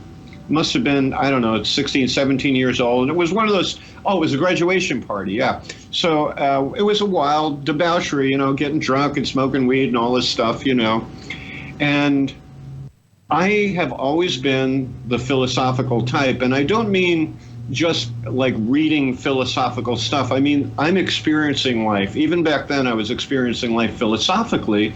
So at this party, this is how weird I am. And I thought I was normal at the time. At this party, I was, walking up to folks and just like conversationally bringing up, did you ever stop and think that you're here in this physical body and how the hell did you get here? Did you ever think about that? And the answer I got from people across the board was, Vinny, this is a party. This is no time to think about this. But it's always on my mind. It's kind of like the core issue of my entire existence is, what the fuck am I here for? What is this thing called life, and why is it happening? Those are such important questions. It's funny because I've constantly asked myself those questions. It's funny. I have friends who listen to this podcast, and they're like, every time I listen to your podcast, I'm motivated to quit my job and go live in a cabin. And I'm like, you're all you do is... And write a manifesto? Yeah, exactly. Yeah, we were talking about the Unabomber before you joined us. There's a good... I think I suggested it to you. I remember you're looking for Netflix suggestions, and I suggested the Manhunt. It's the series on the Unabomber. And we're talking about how, even though obviously he did some really messed up things, his manifesto and his opinions on how technology, we have this idea that technology gives us this freedom, but in many ways it's actually restricting us. And he used the example of how you think this car gives you this freedom, but yet you're stuck at these between these lines, and when there's this red light, even if there's no cars around, you have to be still at this red light for no reason, even though it's safe to go ahead. You're there, so it's like you're being servant, even though you think that you have this freedom. And similar to YouTube. I mean, we're all all our shows are on YouTube. We all put videos on YouTube. James has had his current issues with YouTube, and and now you have the net neutrality topic that's getting popular again. I mean, we think the internet is this thing that gives us all this freedom to do what we want, but even within the internet, we have all these restrictions. That's like, well, yeah, you can do whatever you want, but we're going to decide how far you can push that, and where they go. Well, remember though, when at the birth of the internet, it was like that. You could do whatever you wanted, and then the corporations moved in and the government moved in and said, we're going to tell you what you can and cannot experience on the net. Newsflash, we still could. It's just that, why do you want to go and blaze some new trail when there's already a YouTube? There's a Google, there's a Facebook, there's a Twitter. Just use those tools. They're there. They're easy. The easy way. Take the easy way, guys. Why do you want to blaze a new trail? Come on. Well, that's the thing. That's the thing. It's only a matter of time. I mean, even something with the internet that it gives you so many options. It just I think everybody starts on a level playing field, but as one company or corporation gets a little bit more power and has a little bit more influence, and eventually now everybody uses YouTube, and you're like, we have the internet where everybody. I mean, there could be 1,000 different YouTubes. There could be 1,000 search engines, but everybody uses Google. Everybody uses YouTube. Well, you know what? Part of it is this. I mean, it's strange how Google became this frickin' kingdom, over time. I remember when Google was born. I remember it. I was all excited about it. But you have to become suspicious, because how much money went into Google? What I'm bringing up here is that recently on my desktop computer, I've been running like Windows XP, right? And it's an old version of Windows, but it has a solid core, and I always thought it was the most stable Windows. So I kept it. But then I started to become more and more concerned. So I downloaded Linux Ubuntu Studio, and I'm using that. Now, I have to tell you something. Everybody that's into Linux thinks it's God's gift to the world. Linux sucks. It's like, it's buggy. You know, there are very little options in the programs they give you. You know, like there's some game I play on Linux and you can't get an undo feature on it. Like, it's just very primitive. So when you think about it, it's the money that goes into the Twitters and the Googles and the Facebooks, that they can hire the best of the best to put this stuff together. You know, I really wish Linux would compete at that level, but they simply aren't. You know, but yeah, well, the thing that a lot of computer engineers and things, they may have great ideas, and it may be functionally better technology, but they don't put as much effort into the user interface. And that's where a lot of, I think, the slick corporations come along, and they pump the money into that, and they know. I mean, what is Apple? It's a company that knowed how to make sexy objects that you want to. Oh, I want that fondle slab. I want to touch it. And they're great at design, and you know that's 99% of the way to the goal when it comes to consumer perspective. Anyway, Apple is pop music. It's we're constantly looking for. I mean, I wonder how much of that is just in our DNA, like the path of less resistance. I always wondered if people liked shitty music because it was simpler to digest. It was just less thinking. It was less having to analyze to understand. It was very blunt. Okay, this is a love song. This is whatever. And I wonder if it's like that with everything. You know, like you said, even with Apple, like they understand that it's like, let's make it so simple, that so easy that anybody can pick it up and use it. And even if this other, you know, competitor is better, sometimes more options is worse, because it's like, oh, now that's too complicated. I got to learn too much. I got, you know, it can be a turnoff. And the same reason why we created the wheel, or we created Fire, because we're constantly trying to find easier ways to do things. The reason why we created a car, so we can get to A to B quicker. Like, we're constantly finding easier ways to do things. And I wonder if it takes a special person to say, no, I see the genius in this. And I appreciate the genius in this, and I don't care if it takes more time to understand it. After I do understand it, it's better, and I'm going to get more out of it. You know, does that make any sense to anybody? Yeah, totally does. You actually, Ricky, when you talk, you bring up so many great points, and I like try to bookmark things to come back to the points. You know, I'm trying to remember what I wanted to comment on what you just said. But I can't remember. So, well, I have a perhaps relevant comment about taking the easy way and pop music and all of that. Well, Vinny, why fight against it? Why not use 1465 or whatever? What's that progression that's your bugaboo? Yeah, 1564. 1564. Thanks for bringing that up. Yeah, just use it, Vinny. Just do it. You know, it's easy. It works. Well, I think I once mentioned that the Beatles took the 60s progression 1645, and they managed to make it not sound like boring old 50s music. I suppose, you know, if I took on the challenge of saying, okay, well, I'm going to write a 1564 and make it sound like no other has made it. But I tell you the truth, that chord progression, it just, my hair stands up, and I just get all skeeved out when I hear it. So funny. Was it Beethoven was it Mozart or Beethoven, when they used to hear auto-tune piano, they used to vomit? It was one thing. That's you. You're going to hear that chord, and you're going to, that chord progression, you're going to vomit, and not again. No. I know of one musician that's that extreme. That would be Eric Johnson down in Austin, Texas, the Flash guitar player. He's an amazing guitar player, but I lived down there. I got to talk to the people who worked with him, and he has like some advanced form of tinnitus that if he can't get the exact tone he needs from his guitar, he just gives up. He's broken down and cried in studios, but check this out.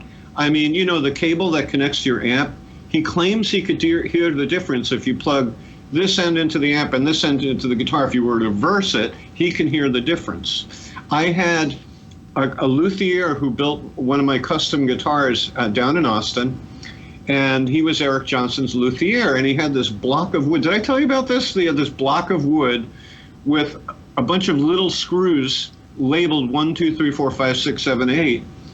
And I said, Ed, what's that? And he goes, that's from the pick guard of Eric Johnson's Stratocaster. He wanted me to make sure I get all the screws in. In the right order. In the right order. Oh my God. Wow. This is insanity. This is pure insanity, Well, you look at Tesla. I mean, a lot of people thought Nikolai Tesla was crazy, because, I mean, you're so obsessed with your work. You're so, I mean, it's what makes people great. I almost feel like the greatest minds, that they almost have to be a little obsessed. different. Crazy? Yeah. I mean, it's the same way with your Insane? music. Sure. Yeah. I mean, what attracted James to your YouTube channel? I mean, you talk about always feeling like you're different, or you're this alien with, everybody's kind of like this replica of themselves, and you're this one different, species kind of roaming around. But that's probably why you can analyze things the way you do and see things the way you do. Because if not, then, the rest of us are all gonna see things the same way, aren't we? Yeah, I'm kind of a big picture guy. Like, when I think of myself as a physical body, I think of myself on this rock circling the sun in an infinite universe. That's the way I look at myself. Like that's where I get the poor question, why am I doing that? Why am I here? Well, that's by the way, I don't want to sound arrogant. I mean, when you reflect that back to me, I'm thinking to myself, wow, that sounds arrogant, that I feel different than everybody else. I don't feel more special than anybody else. If anything, I feel like I don't belong, and it's kind of a lonely existence that way. I can't relate to many people. It's very difficult. I guarantee you're not the only person who has that feeling. Yeah, that's the weird part. There's a community of people who. Well, that's what all Venice the lonely is. people. Where Venice do they is all a come community. Where I live is a community of misfits, and that's our solidarity. Is that we're all fucking crazy and living our eccentric lives. So it sounds like you need to get the Elegant Strangers back together.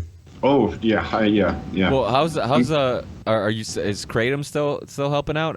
What about all this FDA Kratom talk? This shit's scaring the crap out of me. I feel like Kratom and James, I don't know if you're familiar with Kratom at all, but it's Vinny's a user of it, and I've recently started dibble dabbling in it, and because I have some close friends that use it, and I had a filmmaker on to talk about it, and I feel like Kratom is going to be marijuana. It's going to go down the same path where people pretend, or they say we don't know enough about it, so let's make it illegal and put all these restrictions, and then 100 years from now we'll be like, why the fuck was that stuff illegal? Why was it's the same thing with Kratom, where it's just like it's this natural herb that has all these incredible benefits. I mean, I haven't had issues with pain or depression and anxiety like some of the people who are using it, but I've had people contact me who, after the show I did, and I think you listened to it, Vinny, with Chris Bell, who's doing a leap of faith, or a leaf of faith about Kratom and how it changed his life, and just all these people contact me about how the incredible effects that it has. So it seems like a very magical plant, similar to marijuana. How you could use hemp to build fenders for cars, the strongest rope, all this stuff. Like it helps medical issues, hemp oil, all that stuff. And it seems like a plant that's equally as magical as that.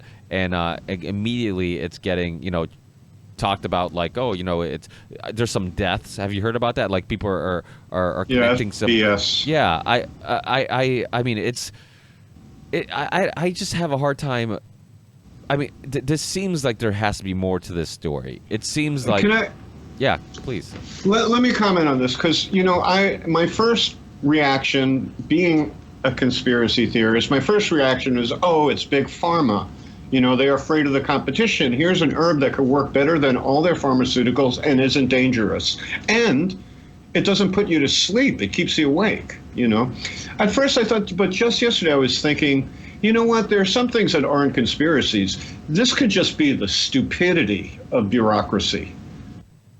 Maybe, but it also could be a conspiracy. I'll tell It you. could. I mean, Big Pharma has such a. I mean, Big Pharma. Nobody spends more money on marketing and advertising and I mean every other commercial. Watch CNN, Fox News, MSNBC. Every commercial is a Big Pharma commercial. I mean, they have such influence on what's going on and such influence on. I mean, I think somewhere I read that like nobody spends more money on lobbyists than pharmaceutical companies, and that might be incorrect. But if they're not number one, they're up there. And so you think like, you know, just the money that this stuff is finally starting, because for a long time, even before I did my podcast, I wasn't that familiar with it, and now it's starting to pick up steam, and people are starting to talk about it, and more people are getting interested in it, and looking at it as a possible painkiller or antidepressant or whatnot. And every person who doesn't go to their doctor and get a painkiller or some antidepressant and goes down this road to attempt to use this is one customer that they're missing out on, and a possible, you know, customer not just on antidepressant, Sure. but that antidepressant is causing other issues, which means now you need this pill for those symptoms that pill is giving you, and then that pill is going to give you some more symptoms. So here's this other pill. So it's not just the painkiller that they're missing out on, but all the other things, the side effects that you're getting from it that they're going to have another pill for. And it's hard for me to think that they didn't see this coming, that this kind of snuck up on them, and they're just like, oh, now it's just a bunch of dumb politicians who don't understand it, and are, because they don't, you know, natural reaction is if you're scared of the unknown, you don't understand it, so you want to put some restrictions on it. I just don't think that it's that simple. I mean, I could be wrong. I could be completely wrong. But I have such a distrust for farms. I mean, you look at just, I mean, everything from Monsanto to, you know, these companies have such influence on just everything that is just, I don't see it sneaking. And there's been a huge community before I even understood. I mean, I don't know how long you've been using Kratom. I'm sure I've asked you this before and you've told me. But I know you've been using it for quite a bit. But I'm very new to this world of Kratom. But there's been Wonderful. there's been a community of people using this stuff forever. There's like this underground following that's kind of grown and grown and grown.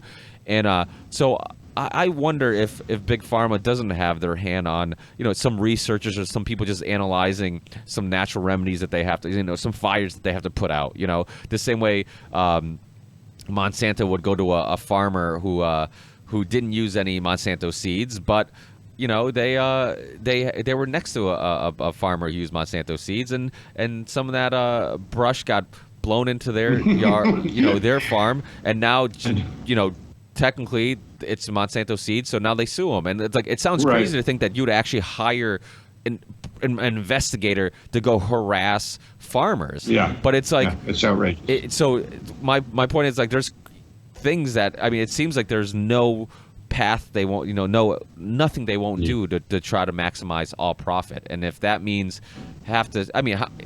we all know the media is easily manipulated and easily influenced. It's not that hard to get to, you know, New York Times or Washington Post or somebody to write a little story, just plant that little seed of doubt, scare the shit out of the public, and it doesn't have to be factual. It doesn't have to have a lot of truth to it, but just say, hey, this thing Kratom could be the cause of these deaths. Now, somebody like myself who doesn't know anything about it, maybe have some pain and was thinking about buying some, now you just scare the shit out of me from taking it.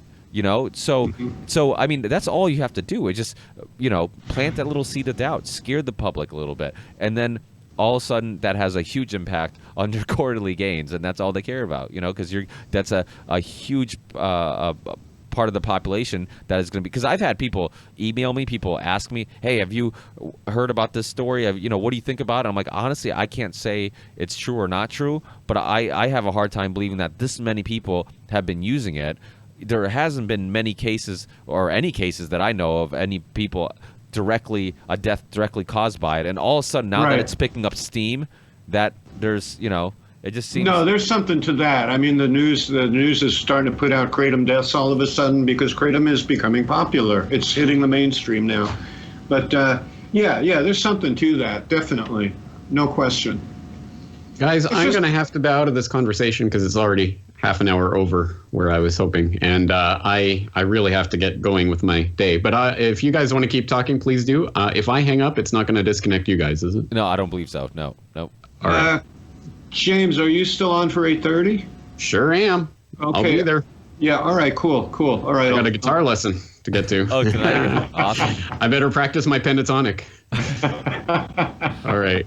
Well, okay, guys. Thank you for the conversation. Thanks. See you later, James. Hey, take care, James. Thanks again.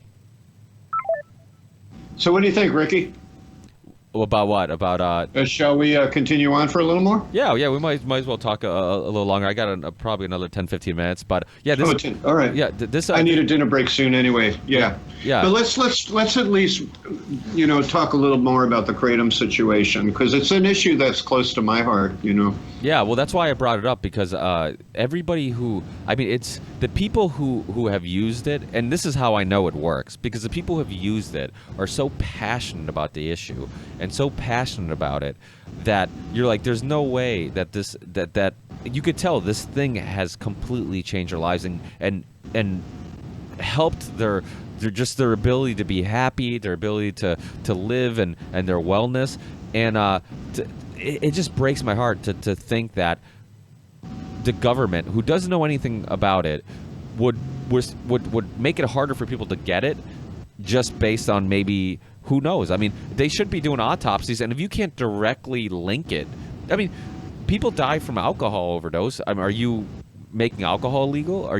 People die from all types of overdoses, painkillers, whatnot. Like, are you going to make everything illegal that could kill somebody? Like, I know a friend of mine his daughter is allergic to peanut butter. I mean, are we going to make peanut butter illegal? Like, it's just one of those things where it's like, if it helps so many people, then maybe I understand, like, okay, let's figure out if for some reason there was something there's some type of person that might be more likely to have maybe allergic reaction to it or something, then let's figure that out. But all these people who are having positive effects from it and are in some cases saving their lives, then why stop all those people from getting it, without any more information, without having any actual 100% being sure that this is a dangerous drug and we're trying to save the public? Because that's the thing that always drives me crazy. It's always this idea that, we're doing this because we're saving the public, we're trying to protect the public. Well, if you're trying to protect the public, then how about all the people that this herb has been protecting by helping them, wake up in the morning without pain, helping them deal with life situations and stress and anxiety? How about those people? You're not protecting those people, so you're helping or protecting these imaginary people that it could harm, but you're hurting all these other people that it's helping. And that's what drives me fucking crazy, because it's the same thing with the marijuana debate. Like, the fact that there was kids who were having seizures, or kids who couldn't get medical marijuana because they lived in New Jersey or whatever dumb state that wouldn't let them get it. And these kids have to deal with taking this handful of prescription drugs that weren't helping and have all these side effects, all because of some stubborn, primitive law that is just ridiculous. Like, to me, like, that, you can't hear stories like that and not get emotionally upset. And to me, like, I get upset because I know people like yourself who swear on it, and it's completely helped them, help their quality of life, and to think that because of some question marks, maybe that you're gonna just restrict it from everybody. That just seems so. It just frustrates me. It really does. Well, I have two emotional reactions to what's going on. One is outrage, and the outrage I have goes back to the simple thought that, what right does the government have to tell me what I cannot and can put into my body? I mean, really, is that invasive, or am I just imagining stuff here? That's truly invasive. If I want to take a plant, I should be able to take a fucking plant. I'm sorry. This is what puts me in kind of the libertarian category in some respects, Secondly, I want to laugh my ass off. Ricky, have you tried Kratom? Yes, I have. Yeah. And did you get high? It tastes like a tea. I tried a couple of them. The one that my sister-in-law, she's been using it for a long time, and she was the one who co-hosted with me, Liz, when I had Chris Bell on, and she gave me one that was a little better for energy and yeah, I mean, it kind of tastes like a tea. I just mixed it with water. She gave me some advice on better ways of mixing it, but I just was kind of anxious to try, so I just mixed it with water, and it tastes like a tea. I mean, I felt like a little energy. But it wasn't anything. I mean, it wasn't anything like. It didn't feel like a drug. It didn't feel like I was, Right.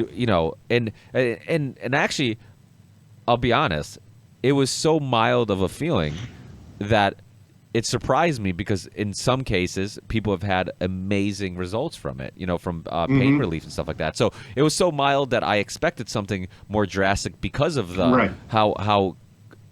how drastically it's changed people's lives, that I'm like, I'm gonna feel something, really strong and quick. But it was just like, okay, yeah, I feel a little something, but I mean, no more or probably less than I would if I had a big cup of coffee with with espresso shot at Starbucks, or whatnot, So it's Right. That's the thing that drives me nuts. Like what you said is so important. Like this idea that how do they pick? Because the thing is, they don't tell you, like, they pick and choose what you can put in your body. Because, like we talked about prescription drugs, I can go get Lipitor that is toxic to my liver and kills my liver for some cholesterol that is probably never going to kill me, but or I can go buy a handle of Mr. Boston vodka and then chug it and kill myself. But I can't take this herb, like, or I can't smoke a little weed, or I can't, or I can't, it's funny, like this country was built by moonshiners, but it's illegal to make moonshine. It's like, it seems like only the things that are so difficult or too difficult to make at home, that more likely than not you'll go purchase it. Those are the things that you are legal for you to consume. But the things that are so easy to grow, like weed, or maybe kratom. I don't know how you grow it, but or maybe make some moonshine. That stuff, which is easy, like let's make that. Like that almost seems like it's not coincidental. Like the stuff that's really hard to make, like a prescription drug or some high end whiskey or scotch. Then that. That's completely legal, but the stuff that you could just grow at home, because it's so easy to grow that it would stop people from going out and purchasing some product. That's the stuff that we'll put restrictions on. It doesn't seem coincidental. Yeah, and that relates to my first emotional reaction, outrage. The second one was laughable, because I asked you if you took it to find out what what your feeling was, and I asked you specifically, did you get high? So wouldn't you say maybe it's slightly stronger than a strong cup of coffee, pretty much? Yeah, I mean, more or less, yeah. This is why it's laughable. This herb is totally benign. It is so absurd that it makes me laugh. Like the mechanism of government is so plotting and really, really stupid, ignorant, But so I have to laugh. I have to laugh at the ridiculousness of it. And this is why I think there's more to the story, because politicians usually, if they're voting for something or against something or pushing for a bill or not pushing for a bill, like whatever their position is, usually is influenced by lobbyists. And you would think that, because most politicians, you figure, like, they're going on with their everyday lives, trying to get reelected. They're looking, they're talking to lobbyists. They're trying to do campaign stuff and all this stuff. Like, they don't care about kratom. How does kratom affect their everyday life? Like, it seems like the only reason they care is somebody is paying them to care. Somebody is influencing them to care. And no, go on. And that's an umbrella, really. I mean, that not caring. They don't give a damn about who takes kratom. Well, it's really an umbrella attitude. They don't give a damn about the guy on the street and what he feels and the suffering he might be going through. That's the insensitivity of power and money. That's what it fosters. Complete disregard for people on the street, people that are having difficult lives. Well, but they've done studies where people with more money and more power, just as you gain money and power, you drastically become less empathetic, and they've done it with I remember this one experiment with Monopoly, and they had like these kids playing Monopoly, and everybody started, with 0, and they had this candy on the table, and they're like, oh, here's some snacks for you kids to eat while you're playing this game, and they would monitor these kids, and everybody would take the equal amount of candy. Nobody like took much more than the other kid, and then they did the same experiment, but they let one kid start with like $1 million or whatever. He was way richer than everybody else, and that kid immediately started eating more candy, like almost like he earned it, or he was more deserving of it because he was above everybody else. And and the same thing with like luxury cars. They talk about how people in luxury cars are less likely to stop at crosswalks for people, less likely to let people get in traffic. I think not to bash BMW, but I think BMW was actually the top of that list. BMW owners were the ones who were, but it's so true. It's like, when you even if you don't, and the crazy thing, it's not even if you earned it. Like, so like the Monopoly experiment was interesting because it's not like he earned that, and it's like, okay, I worked harder than you guys, so now this is why I feel like I'm above you guys. No, he was giving it, and it's similar to like people who come from wealthy families, and they weren't earned shit. I mean, they didn't earn shit. They were just giving, the wealth, and then they still feel like they're better than everybody else. Like, hey, you should work hard. You want to get successful. Just stop being lazy and go do something. And it's like, wait, you didn't earn that either. But you still feel like you're above people. So it's funny, the psychology of it. And James Corbett has talked about it. Like the psychopathic similarities to billionaires and people in power and murderers and serial. I mean, like they all have like the same like type of thinking. Like they don't care about the common good of other people. They don't care. They're not empathetic. They're not. It's like it's very similar symptoms. And I almost feel like to be successful and to get to that position of power, you almost have to be a little psychopathic, because you have to not care about hurting people's feelings, hurting people financially. You have to not care about screwing people or doing what's morally right. You have to just basically do what's best for you and nothing else, and really just not care about being able to look in the mirror and being happy with who you see, but almost live in a false reality where you're constantly justifying and rationalizing. Because I've dealt with people that in the business world, I've dealt with people who are just like, you're like, dude, you screwed me. Like you it's quite obvious you screwed me. And it's like, no, that's because, I have to make sure the job gets done. And, and you're like, oh my God, you're rationalizing it. That's how you deal with this. You deal with this because you convince yourself that, these are the reasons why you do this. And at the end of the day, the reason is just to make maximum money and nothing else matters. And I think that type of thinking is dangerous. But it's sad that the most successful people are people like, you have to have those traits. So the people that we look up to in a lot of cases, it's funny because I remember when Trump won and there's all this stuff about him being racist and the black community talking about how, he was racist and all, all this stuff.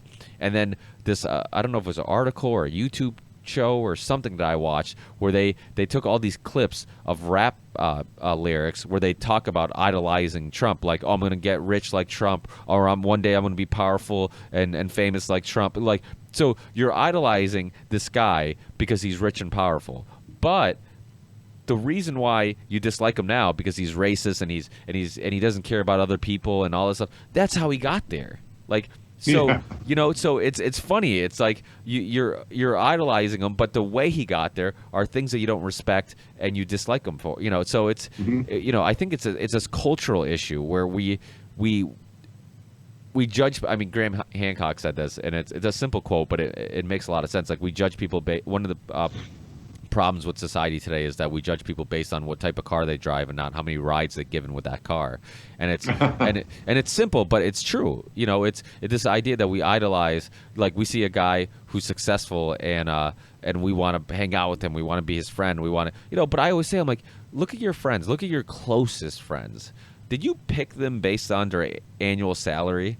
Because I didn't, and most people don't, and those are the people that you trust. Those are the people that if you have issues, you feel like you can go to them and they can come to you, and all that other stuff is just nonsense, And the people who pick, just wealthy friends who are successful, you're just picking them because you think it's going to help with your career, and it's going to help you get ahead. And you know, those friendships aren't going to last.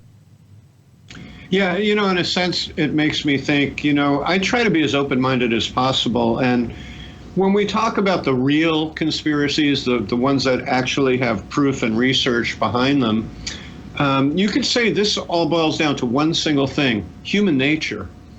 In other words, you take anybody on the street and, like the Monopoly game, you know, you can get anybody, give them too much power, and suddenly, yeah.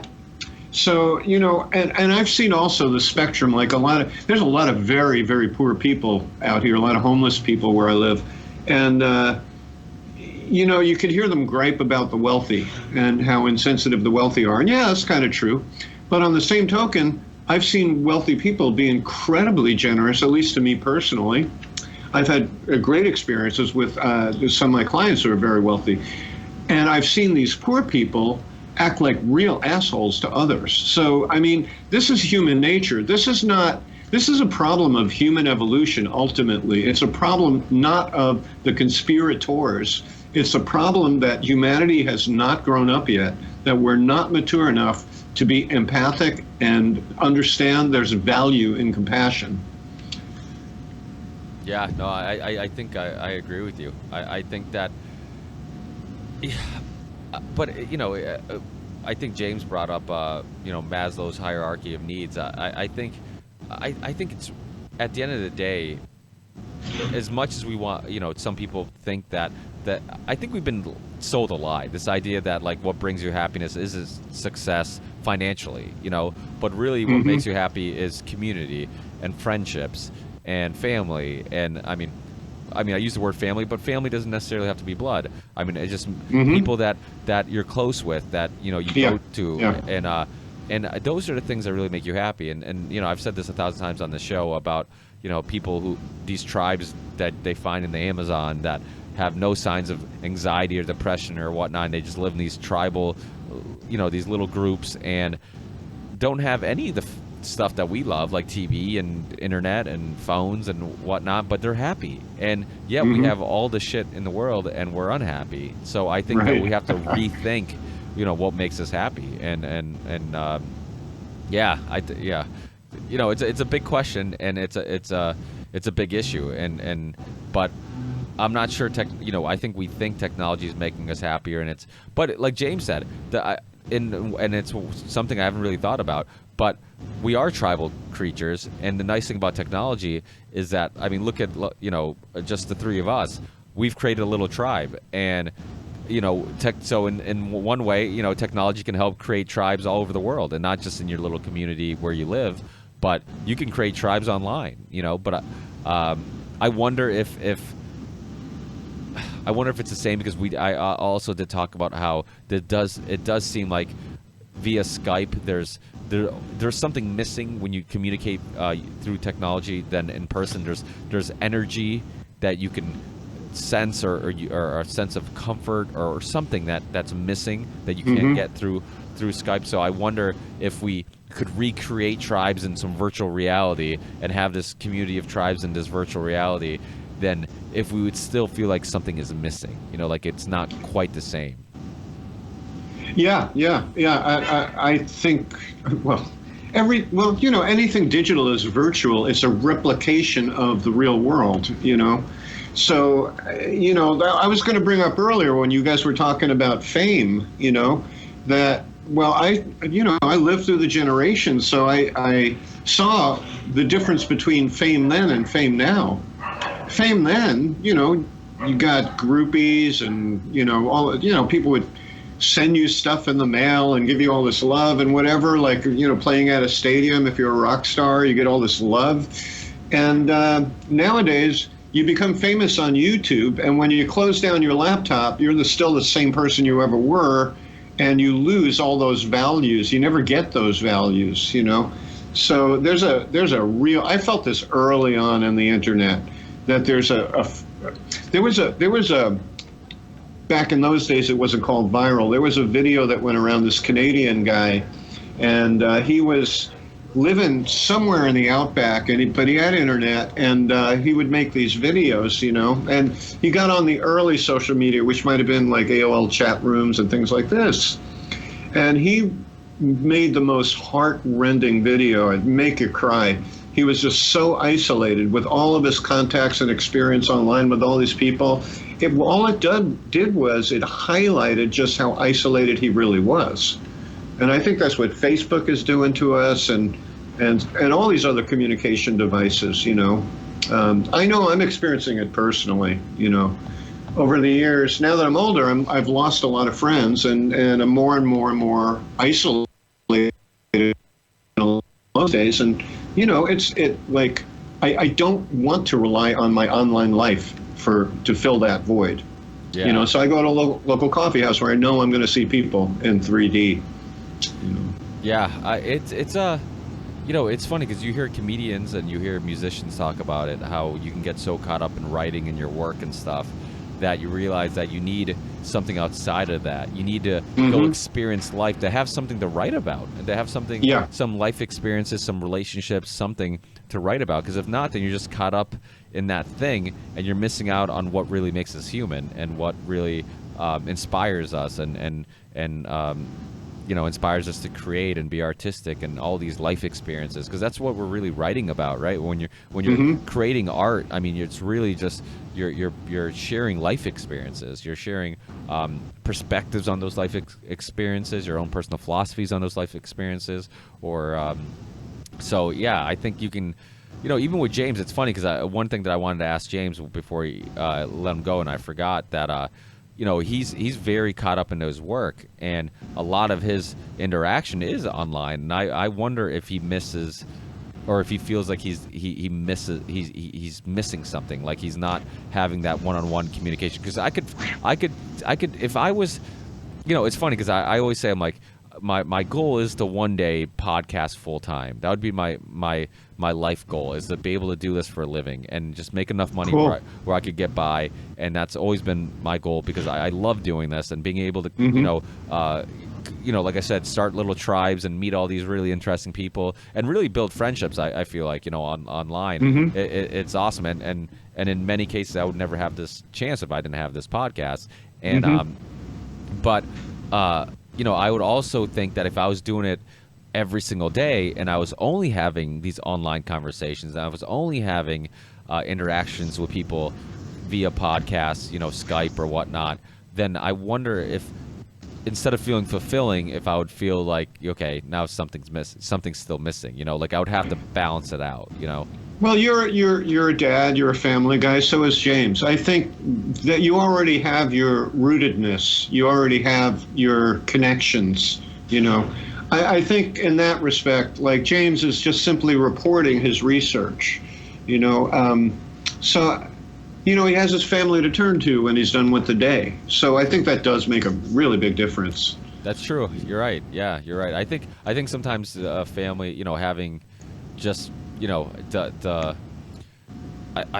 it's really just, it makes it easy, because it's like, instead of being, I remember when I was single and dating and stuff like that. Yeah, I mean, instead of being a Friday night at home, being like, okay, I have to go out to kind of get some of that social interaction that I strive for and I want. I can easily just go upstairs and be with my family, and all of a sudden I have that connection that I constantly want. Yeah, so it is. Yeah, so what you need to do, Vinny, is you need to pop out some kids. And I do have a daughter in New York, and she's awesome. Yeah, she's my angel. I love her dearly. She's coming to visit in January, actually, so I'm excited about that. Awesome. Yeah, there's something about being a parent and the connection you have with your children that's just unparalleled to anything. It's oh yeah. I mean, I think a lot of it's that child just loves you unconditionally, and you love them unconditionally. And I mean, I always say, like, there's a lot of ways parents can fuck up, but if you just love your child and you do, in your heart what you think is right, and you just love them unconditionally, then everything will work out, I agree with that. I totally agree with that, because my daughter Hannah, she knows how much I love her. I know she knows that, and I know she loves me. I can tell. Look, what I was saying about being different, I proved that by, destroying my own marriage. I couldn't be the guy, hi honey, I'm home after 9 to 5. I couldn't be that person. And back in those days, especially, you kind of had to be. So because that to me, I felt like that was a failure back then on my part. I felt like it was a failure. Now I don't, because I realize I am just different. I don't function that way. But throughout, my daughter has remained a constant. She's always been there, so. Well, don't be so hard on yourself, yeah. because I feel like every relationship, when both parties could always do a little more and could always be a little bit more considerate of the other person's differences and needs and wants and it takes two to tango. I think, but a relationship is a constant work. It's constant. Like we like to think that like once you're married, that's the finish line. You're good. We made it. It's like, no, man. It's like it's constant work. Oh yeah, and absolutely. And it's a downward spiral. Like all it takes, it's like, okay, I stop asking my wife how her day was at work, and then I stop telling her she looks pretty or good in some clothes, and then I stop, little by little, like you stop doing all those little things that kind of keep you guys nice to one another and saying, being polite and being sweet and all that stuff, and little by little you start, that stuff starts going away and decaying, and then all that's left are two roommates who live together and just take care of chores, and it's really easy to get caught up in that and caught up in like, okay, work's been stressful, life's been stressful, I don't have time to be telling her the sweet stuff or trying to have a romantic dinner or whatever. That's why I joke around. I've said this to a couple of my buddies, like kind of in a joking manner, but I'm like, if my wife and I didn't both love wine, we probably wouldn't be married right now. I'm like, I'm like, wine has kept this marriage together because it's something we both enjoy. We both enjoy. My wife's Italian, and she loves one thing we both love. Me being Portuguese, her being Italian, we both love eating. We both love wine. So the one thing that it kind of brought us together. And before there was technology, before there was cell phones, TVs, all this stuff. Like my parents were raised in a house that didn't have running water. Like their enjoyment in life was dinner time, because it's like you work all day, then everybody comes together and everybody's talking, everybody gets to see one another. You're joking, you're talking about your day, you're talking about whatever, and you're drinking, you're eating, and food and alcohol. Like that's why. When I was into like weightlifting and stuff in my early 20s and late teens, like you just ate what you needed to eat. Like you were trying to calorie count and protein, and food was just a necessity. Like it wasn't about pleasure. It was just a necessity. And I realized, like after a while, I'm like, damn it, man! Like the food. Well, there's nothing wrong with food being a pleasure. There's nothing wrong with maybe not doing it every day, but to me, like it was always a huge part of my life where it's like Friday would come around or Saturday would come around and we'd go out to eat. It'd be with either a girl I was dating or my wife or my friends, and we'd all just enjoy a good meal and some nice wine, and we just appreciate those senses that we neglect so much of the week, the smells and tastes and senses that people have used for enjoyment forever, before there was all this digital entertainment. Like that's what people enjoyed, like smells and tastes. You're really paying attention to what you're smelling and tasting. And now people just like, oh well, I don't care, like just give me whatever's quick and cheap, but it's more than just the food. It's the experience of being together and the experience of talking and it gave you a reason to all come together and spend some quality time together. And so I think it's, growing up, my parents, they would give me, if I got a bad grade on my report card, it was a big deal. But if I missed dinner, it was the biggest deal. Like, and I didn't get it quite, quite as well as I do now. Like growing up, I was like, I don't get it. Like, it's just dinner. Like, why? Who cares if I'm late or if I say, hey, just I'll warm it up when I get home. Like, but it was about being together, and it was about, and I'm not even sure they understood. Like, they did it because their parents were strict on them about it, and I'm not sure they understood how big of a deal it was in regards to just, they because they really would just tell me like, no, you have to be, but they would never give me an explanation. And but as I got older, I realized like, okay, I get it. Like, it was because that's what keeps the family together. Like, we all might be going our separate ways because of our busy lives, but once we have dinner, it gives us a reason to all come together and spend some quality time together and see one another and talk and whatnot. So I think there's some bigger importance to it than just eating and drinking, but that community, that just being together. I'm smiling right now because I'm thinking of my ex-wife and an ex-girlfriend of mine, both of which, when the relationship broke up, said to me, there's that moment where your erstwhile partner says, one thing I learned from this relationship was, and my wife said, one thing I learned from this relationship was you have to get Romano cheese when you're eating pasta. It has to be Romano. My ex-girlfriend, who was in the habit of, her idea of dinner was grabbing a bagel, jumping into her car and running off to the next client. And I told her, no, you can't do this. And her, eventually, because I was brought up the same way, dinner is important, And eventually, the important thing about our relationship was he taught me to sit down and eat dinner.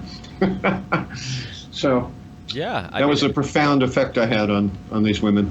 Oh, absolutely. I mean, it is, growing up, it was a sacred thing, and I didn't understand it, and at times I would fight it and be upset because I wanted to be doing something else, but I love the fact that we continue that tradition with, but you think about it, like, it's probably one of the oldest traditions known to man, like the idea of groups of people coming together to eat, and, during the day where everybody might be doing their tasks, but everybody came together to eat. When it was time to eat, they came together, and they appreciated the work and that went into it. I mean, some of it's, I think, issue too is our disconnection to our food. We can just buy it. We don't actually have to kill it. We don't have to, you can just buy it made. You can just heat it up. So I think there's a sense of appreciation because you knew somebody had to kill it and cook it and, carve it or whatever. So when dinner time came, it's like, you know what, I'm going to sit here and I'm going to actually savor the taste and smells because I knew that the work that somebody put into this so I can have this little bit of enjoyment, where now it's like, okay, well, I can just go to a drive-through, grab some stuff that somebody made in some factory, God knows where, and then some kid, heated up in a microwave and then sold it to me, So, I think that might be an issue too, so. But speaking of dinner, I know that you have to eat, and and I think this conversation is making us both hungry. I'm both hungry. But thanks, Vinny. Thanks again. We'll have to, I know this was supposed to be a part 2, but maybe we'll just do this every once in a while. You, James, and I will just get together and bullshit for an hour or so, and I'd love it. And catch up. I really enjoy our conversations, and we're all so different but so similar in the same way that it makes for a nice interaction. And so we'll have to talk to James and every once in a while, hey, get together and we'll reconnect, see what's going on. And there's so many avenues that we can go down with talking, and it just seems like there's always something going on in the news or in the world that it always seems like there's never a lack of something to talk about. So we'll have to reconnect again soon. And real quick, I did watch the video. I forget his name now, and I'm sorry about that. The musician that you wanted to do a three-way podcast. Ryan Stone, yeah. I listened to that, and he was really interesting, and he's really intelligent, and I loved what he had to say. And I thought, wow, I could kick into this conversation really easy. So if you want to set that up in the future, I'm down for it. Oh, absolutely, yeah. Well, that's a cool thing about this show. I a little bit was because